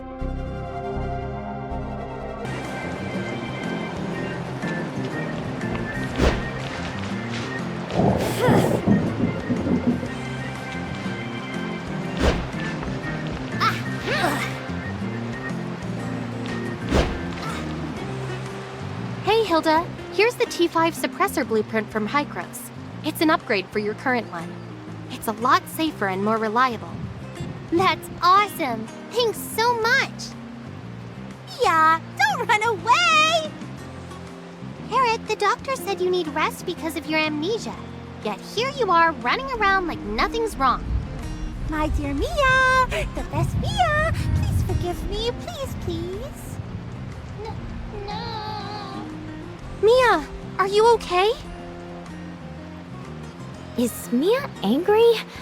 Last time she was like this, my brother left her by a river. She doesn't get mad often, but when she does, it can last a whole month. Oh, I'm so sorry, Mia. I shouldn't have left you alone to take care of Carrot. It's not your fault. It's all Carrot's doing. She insisted on dyeing Mia's hair orange and green. Carrot, apologize to Mia. I've apologized so many times, but Mia still won't forgive me. Small size, small tolerance. You're talking about yourself, right? Mia, nice job. Looks like Mia won't calm down anytime soon. Oh, I haven't properly introduced you yet. Carrot, these two are here to take you home. Come say hi. Hello, I'm the authorizer from Hykros. Hey, I'm Shirley. Some call me Nemesis, but I prefer Shirley. You're so beautiful, Shirley! I like you! Huh? The material on you is a rare alloy, but the ratio seems a bit high. It could make you sick. Are you okay? If you're not feeling well, let me know. I'm great at modifying machines. Check this out. I call it the slap. I made it myself. Thanks for the concern. I did feel off at first, but I'm used to it now. All right. If you ever feel unwell, just come find me. Okay, it's a deal. But you should pack up and get ready to head home, all right? But I still have so much to do. I haven't beaten the hyenas, I haven't seen the desert, and Hilda said there's a city under the sea. I've told you already, Asperians can't just travel to Vera. And I'm really busy. Look, this is the new suppressor blueprint the authorizer gave me. Hey guys, I need to place the production orders now. She's all yours. Again? I'm terrible with little ones. So, Carrot, you want to come with me to Hykros? No. But you can go home once we're back in Hykros. I'm not going. How come? Is it because of your unfulfilled wishes? If we help, will you let us take you home? Yes, yes! Surely, you're not planning on dragging her into this hyena mess, are you? Forget the hyenas! They only stole my cake and apologized afterward. I'm very forgiving, so I let them off the hook. I'm not like the small servant! I'm smart. You're small. Who you calling small? Let's see who's smaller. I'm a smart servant. Ugh, so annoying. I'm gonna dye your hair to match mine. You're the smallest. Stop it. Mia, you stay here. Carrot, I'll take you to see the desert and the underwater city. Let's head to Vera first, all right? Wow! Let's go! Vera, it's been a while. It's nice, though, catching up with old friends.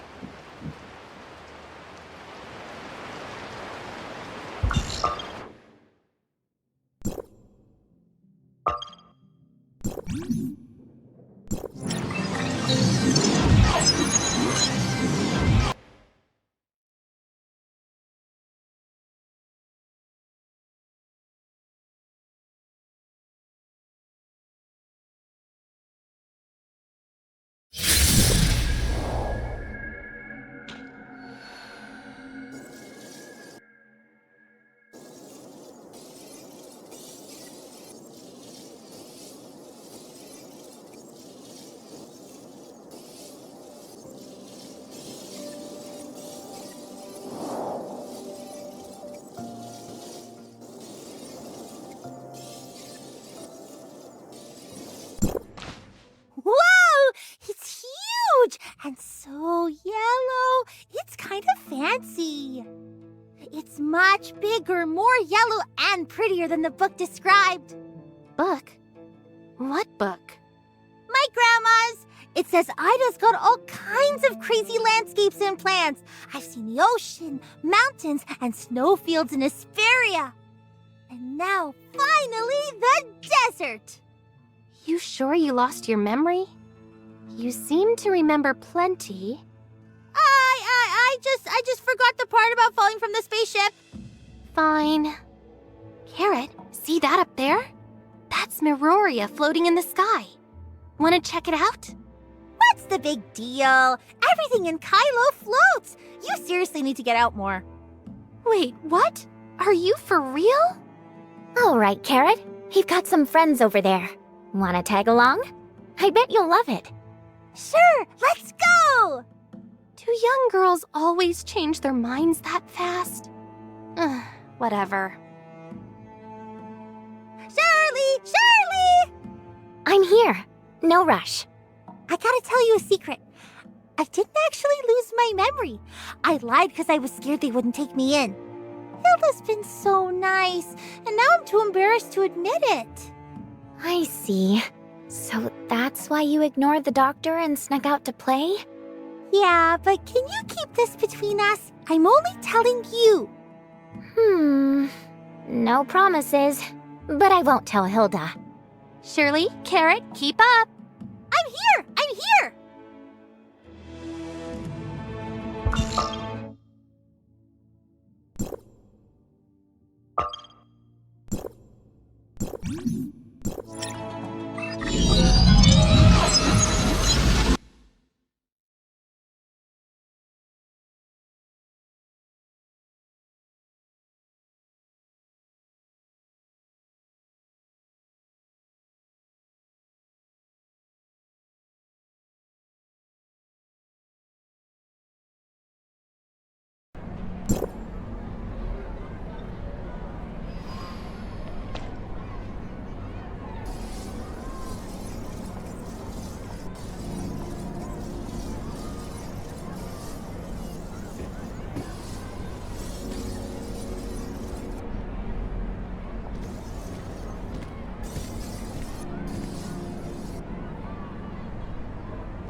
Hey, long time no see. Welcome back to Meroria. Hi, Miss Lynn. This is Carrot. We brought her to Vera for some sightseeing. Hey, Lynn. And Shelly, it's been a while. Whoa! Look who it is! The legend who helped Hykros out of a huge mess and saved Gesthos.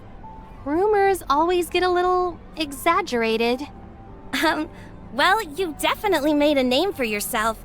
Just yesterday, Brevi came by, talking about how Hykros needs help fixing up an old spaceship.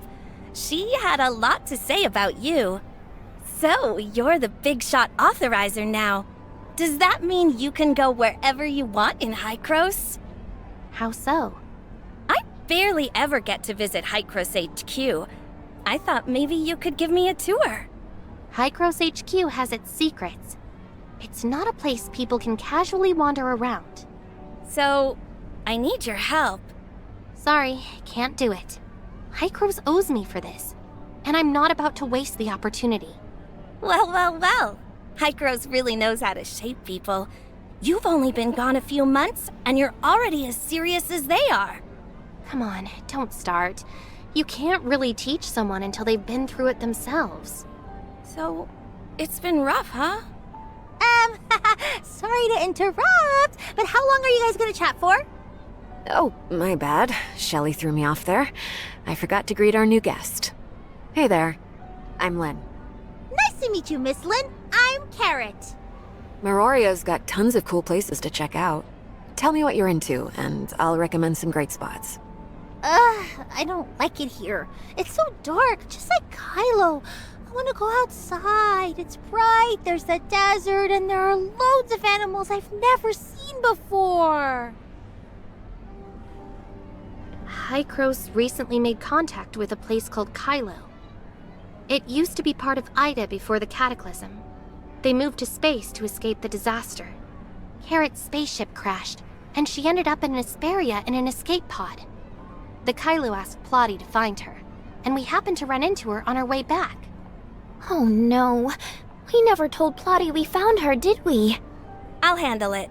I'm heading to Hykros HQ anyway. By the way, you Asperians have it pretty rough. Just visiting means body scans and suppressors, and I can't even use Omnium devices freely. Asperia's environment is unique. This trip won't be easy for you, Shelly. At least I get to tinker with some pre-cataclysm antiques. Fixing them myself is kind of fun. Antiques? I thought you were talking about people for a second. If only I had skills like yours, maybe I could fix bad guys too. Anyway, it's getting late. I should get going. Carrot looks like she's ready to bolt outside. You'd better take her out before she explodes. She loves the outdoors. You could take her to the saltwater oasis. There's a shielded beast there. They're super gentle, and if you're lucky, you might even get to ride one. Sounds fun. Appreciate the tip. See ya. Oh, one more thing. Ruby's and Inners today with Gnono. If you've got time, maybe take Carrot there to meet them. They might hit it off. Perfect. We were heading to Inners anyway. I'll make sure they meet.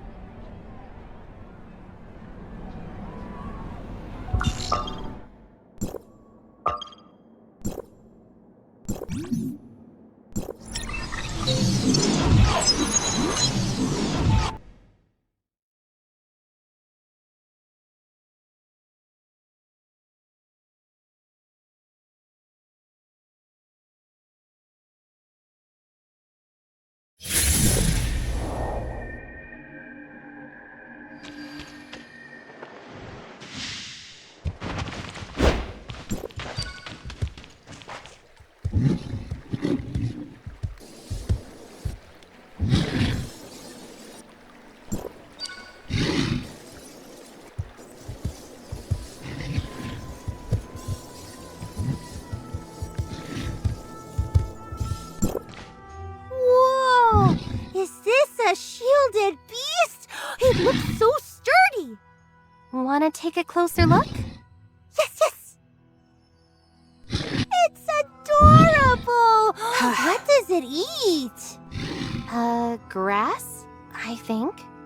Yeah. I remember they're herbivores. You think it likes carrots? I brought some with me. Can I feed it? Unbelievable. You really bring carrots everywhere. Go for it. Hey, shielded beast! Look over here!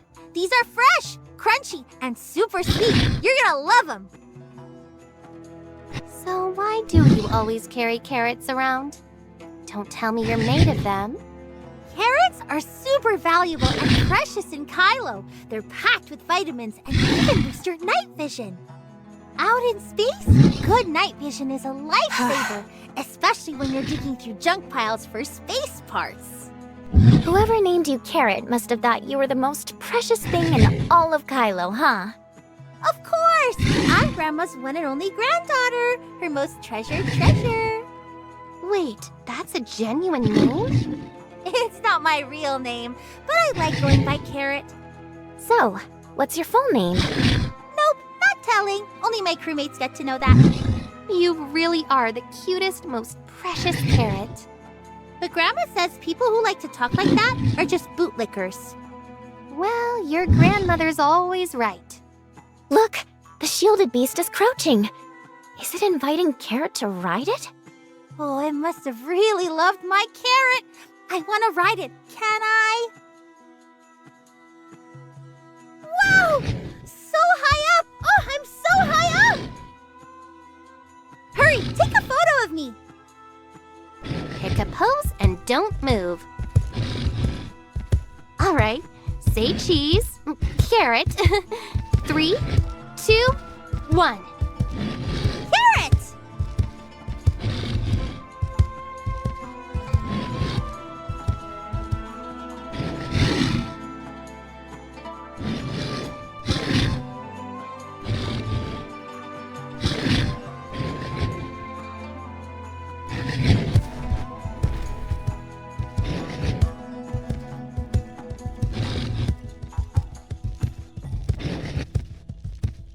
Oof.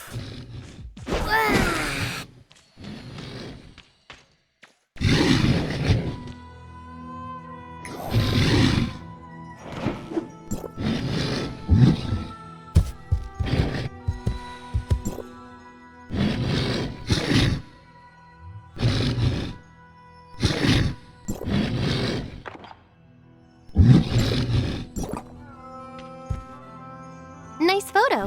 Where to next? Hilda said Vera has rainforests and swamps. I haven't seen those yet.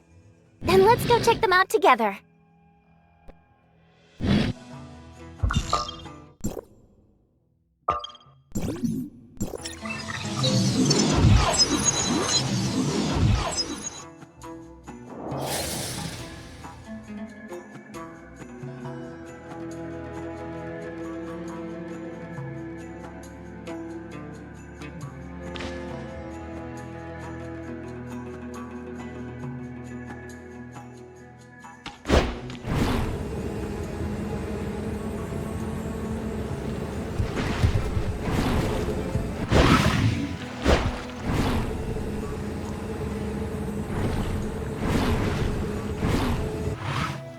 Wow, this place looks so mysterious. I've got a friend who studies plants. They say there are lots of species here you won't find in Kailo. Let's hurry inside, come on! Be careful! Watch your step! Okay! No, you're not. Well, she's still young. If we're worried she might fall, then let's catch up with her.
It's a vine ladder. Grab hold and those vines will take you to the top. I want to climb them! No, Carrot. It's too dangerous. But I really want to! If you climb up there, you won't have time to see anything else. Okay. But you must promise to take me to more cool places. I promise. Just follow me.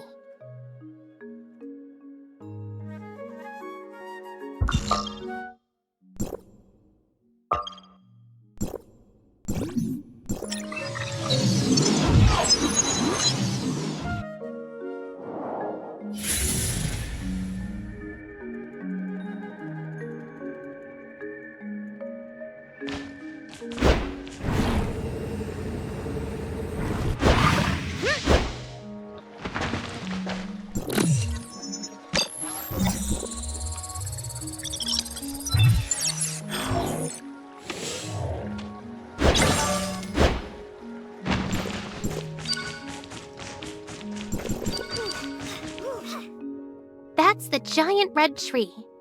I bet you've never seen one that tall in Asperia. Wow! Can trees actually grow this tall? Say hello to Mother Nature. That's awesome! I have to show my grandma! She loves plants, and her place used to be a flower shop. But Kailo's not great for plants, so she's always sad about it. Your grandma would totally fit in here.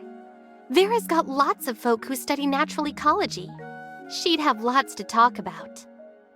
Oh, I want to collect some plant samples for Grandma! Are there any plants I can pick? I want ones that bloom! I remember there's a spot nearby called the Forest Path. There's lots of greenery there. I know that place. Let's go.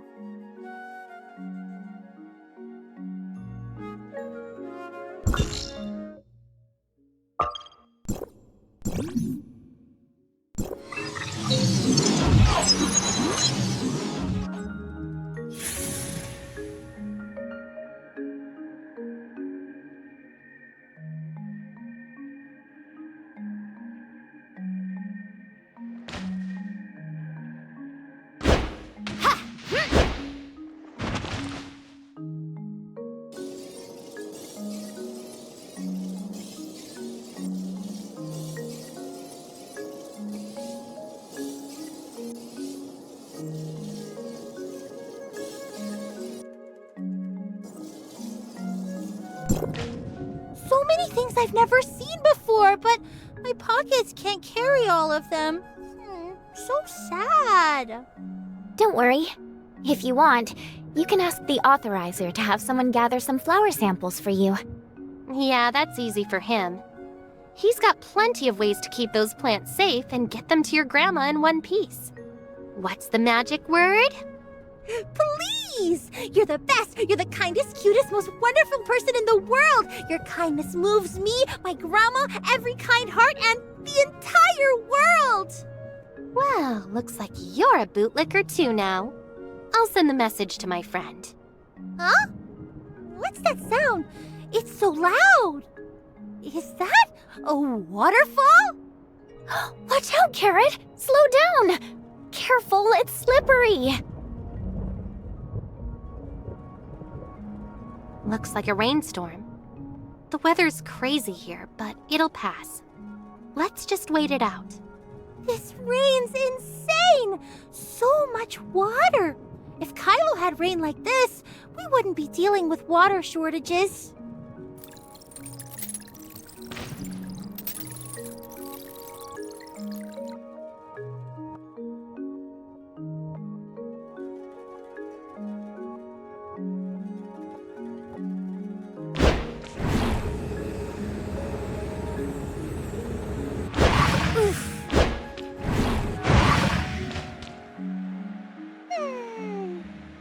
Wonderful smell.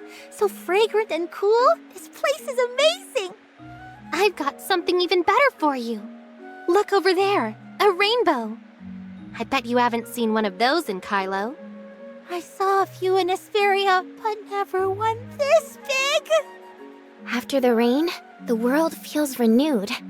Crisp air, clear skies, and a lingering scent of earth and dew. Fresh and full of life. Yes, it's just like that! But why can't I put it into words like you? Like you said, you should get out more. Well... We've been at this for a while. No wonder Carrot's starting to fade. Shirley, let's take her back to Meroria to rest. I'm not tired. I'm not taking a break. I can keep going. I want to see the underwater city. But I saw you yawning. You sure? Yes, I'm totally awake now. All right, off to Inners then. She can rest there. But if you get sleepy, just say the word. I'll let you rest your head on my shoulder on the way. I don't need anyone's shoulder to rest on. I can walk just fine. Let's go!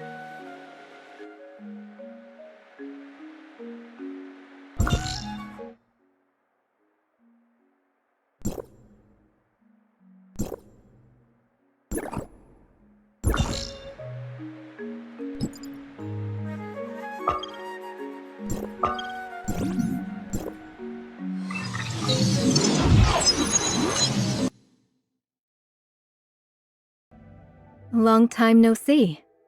Lynn told me you've become Hycrose's authorizer. Congrats. Hey, Fiona. It's been a while. And this must be Carrot. My grandma told me a story about beautiful mermaids growing legs and walking on land. You're one of them, right? Aren't you a little charmer? Nice to meet you.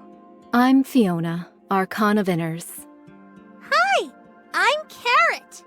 Listen up, I'm a genius mechanic, Lola's kin, Wednesday pirate, I play to win.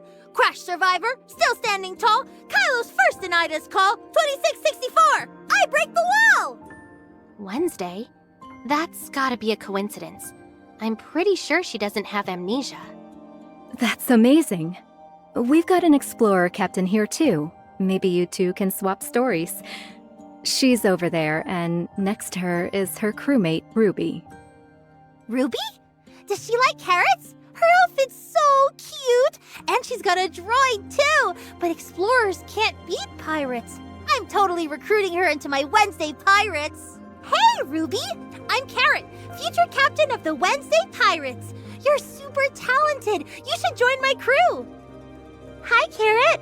But I don't want to be a pirate.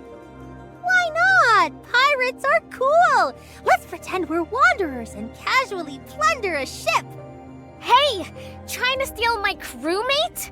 Not a chance. Huh. You look tough. How about joining my pirate crew? You think you can take on the Gino exploration team? Maybe you should join my crew. With that scrawny little face of yours, you really do look like a carrot. Hey! Carrots are valuable! Take that thing off your head. Let's see who's really tiny and underfed. Oh yeah? If you can't handle it, then fight me! Bring it on! Name the time and place. But Lynn said fighting doesn't solve anything. Looks like they're getting along pretty well. Really? Well, anyway, I owe you one, Fiona. Thanks. My pleasure. You and Shirley can rest here. I've got some other things to take care of. Carrot clearly doesn't have amnesia. Yeah, about Carrot. I need to tell you something. What's that? Well, I think you've already figured it out. Carrot told me she didn't actually forget anything. She was just worried the people in Banjus wouldn't accept her, so she lied. Now she's afraid of getting in trouble and doesn't want to admit the truth. I had a feeling. She only told me, so you can't tell anyone else. Of course, I won't. So, is there anything you want to tell me? What do you want to know? Antoria. She's gone. The God Servant's virus destroyed her data source. Before she went, she left me with a heavy burden. I'm the world's only perfect authorizer now. So she had consciousness data. Does that mean she wasn't just data created by the network? 50 years ago, she uploaded her consciousness to the network, and her physical body entered hyperspace. Antoria's presence is gone from the network. And her physical body, lost in hyperspace all those years ago, is still missing. What heavy burden are you talking about? While I was in the network, I found out the perfect authorizer can use global origin resonance to do a perfect global retracement. That's what Antoria wanted to pass on to the Sage. The Cataclysm messed up the message she left for the Sage, and he believes that with just Asperia's Tower of Fantasy, your modified form, and Void Piercer, he can pull off a perfect global retracement. So you're the only one who can do this? I can't do it alone. Global origin resonance needs multiple Towers of Fantasy. The only way is for Hykros to contact all of Lost Ida and build Towers of Fantasy everywhere. Then, Nem can activate the towers, and I can start the retracement. Finding all the Lost Ida is already a huge challenge, and we need everyone to come together for Nem to control the Towers of Fantasy. This might be our only shot. The one behind the aberrants is still hiding in hyperspace. And with their presence in Asperia, it means those monsters are still out there. And this might be our only chance to bring you back to who you once were. So, do you want to side with Frake? Honestly, I have no idea. I don't really want to pick a side. I think I'd rather carve our own path. What about Hykros? Isn't it true that Archon Elric and Plotty have always had your back? Maybe I should help the heirs of Ida? Whatever you choose, I'll always be with you. Plotty sent a message. Kailo wants us to bring Carrot back ASAP. Carrot looks so happy playing here. She might not want to go back. Yeah, I'm wondering why Kailo's so eager to get her back. So, what should we do? Let's take Carrot to Plotty and see what she says. As for what we discussed, no worries. Let's take it step by step. The God Servant's consciousness data escaped to Kailo, taking half of the Perfect Authoriser's source code. I need to investigate.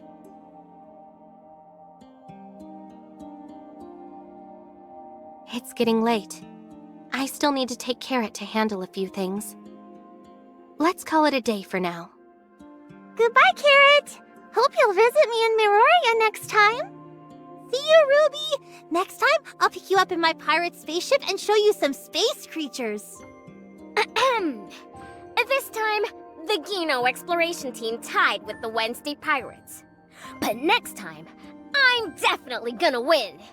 Bring it on! I'll be the winner, and then Ruby will join my pirate crew. No way! Get ready to join our exploration team. They really do get along well, don't they? All right, let's head to Hykros.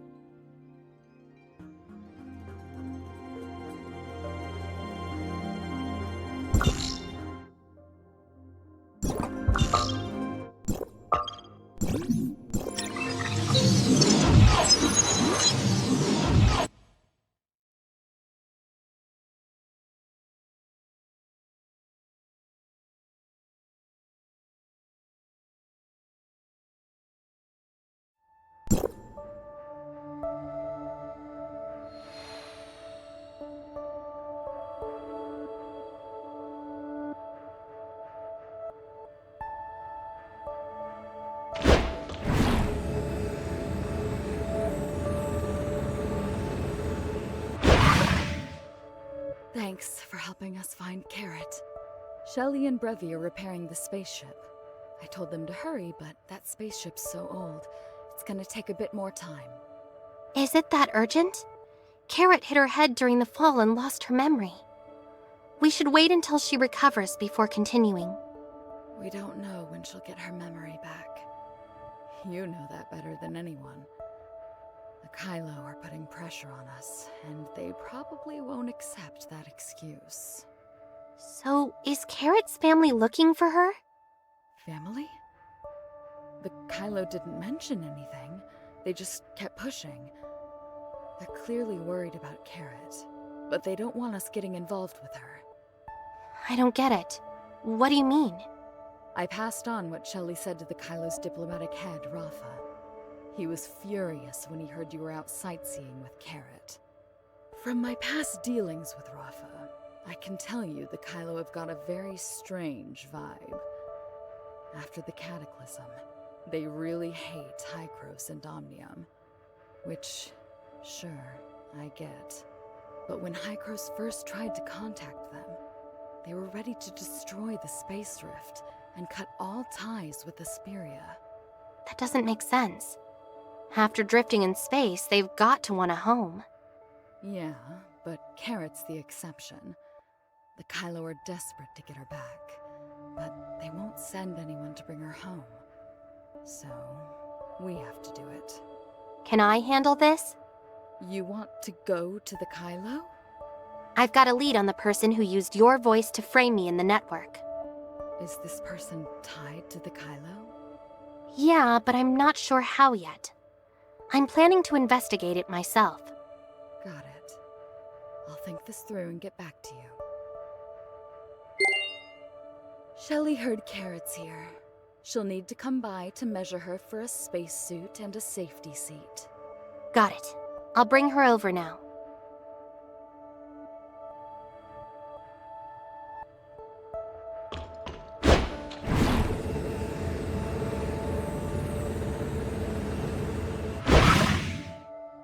I've already talked to Plotty about sending Carrot to the Kailo. She'll get back to me later. So, what do we do now? Shelly's repairing the spaceship. Let's get Carrot over there to sort out her custom spacesuit and seat. By the way, I just ran into Brevi. She said Hykros gathered the best mechanics for this trip.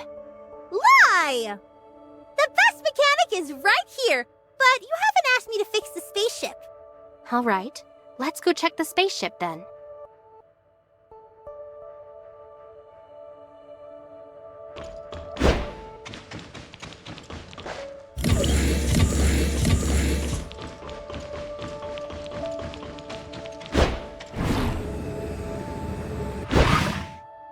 This time, I'm working on a new system for the spaceship. To make sure it's rock solid, let's start by checking its current status. System check complete.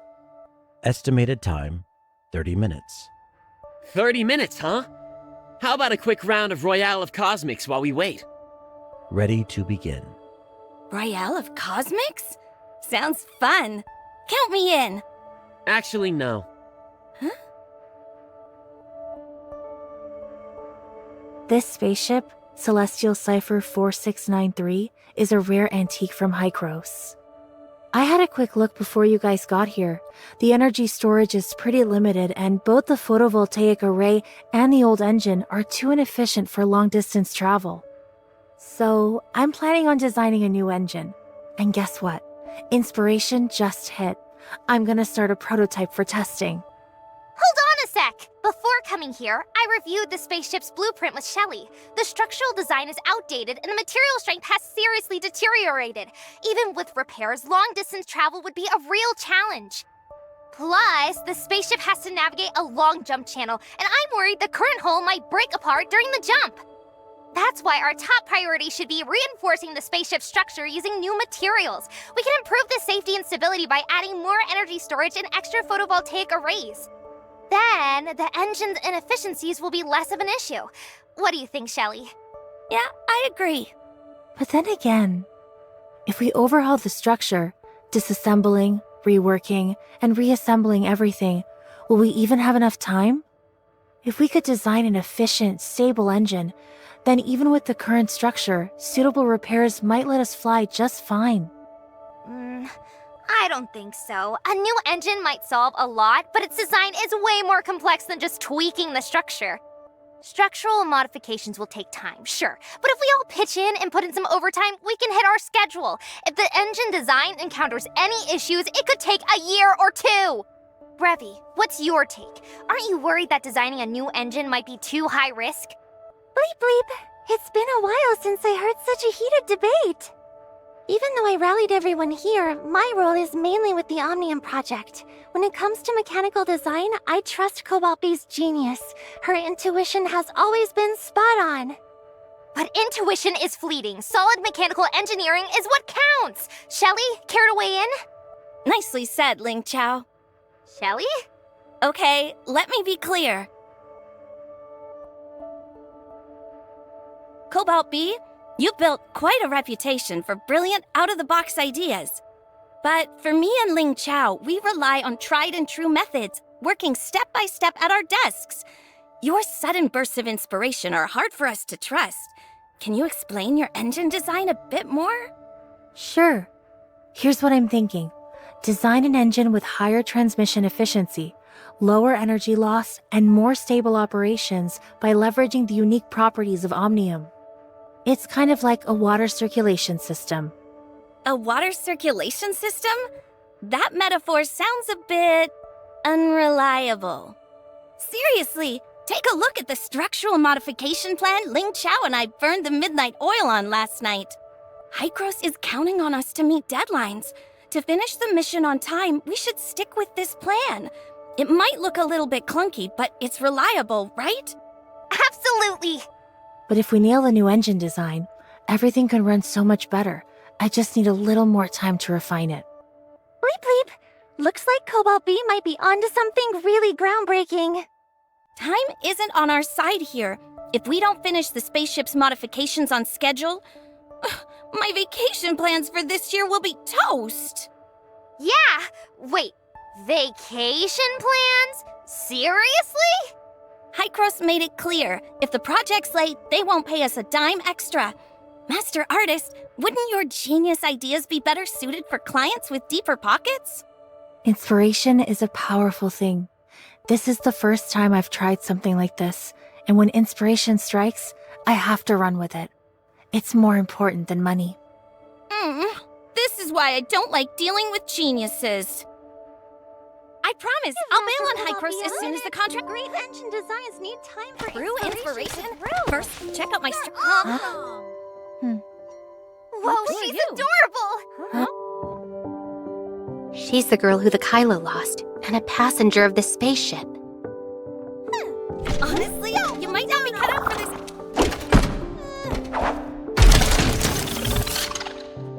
What's this? Genius. A weapon? I want to check out her weapon. So, does that make it a... But where's the energy module? Listen up! I'm a genius mechanic! I'm a kid, Wednesday crash survivor, still standing tall. Kailo's first in Ida's call. 2664, I break the wall. I'm Carrot!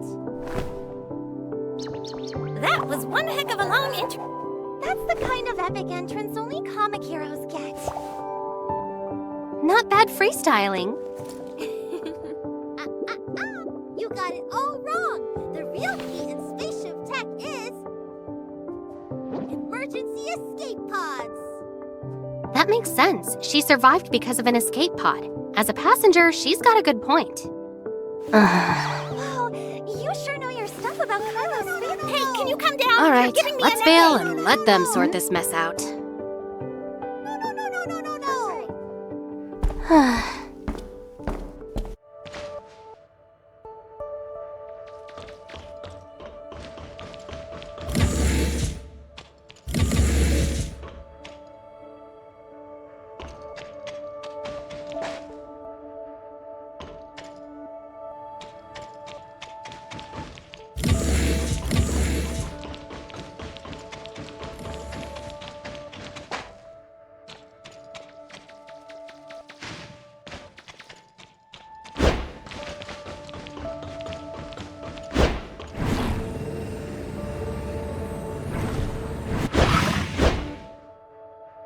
Looks like this spaceship won't be taking off anytime soon.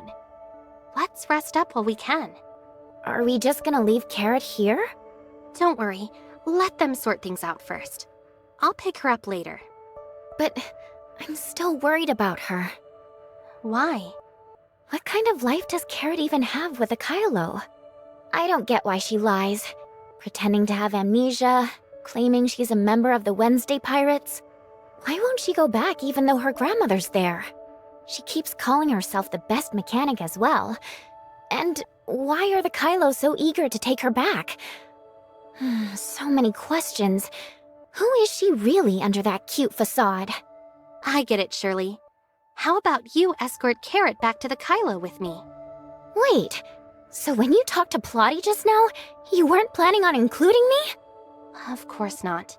I wasn't sure you'd want to come so far with me, especially after you just reunited with Zeke and found your way back to the shelter. As I've told you before, no matter where you go, I'll be right there with you. Let's take charge of protecting Carrot and uncovering the secrets the Kailo are hiding. Got it!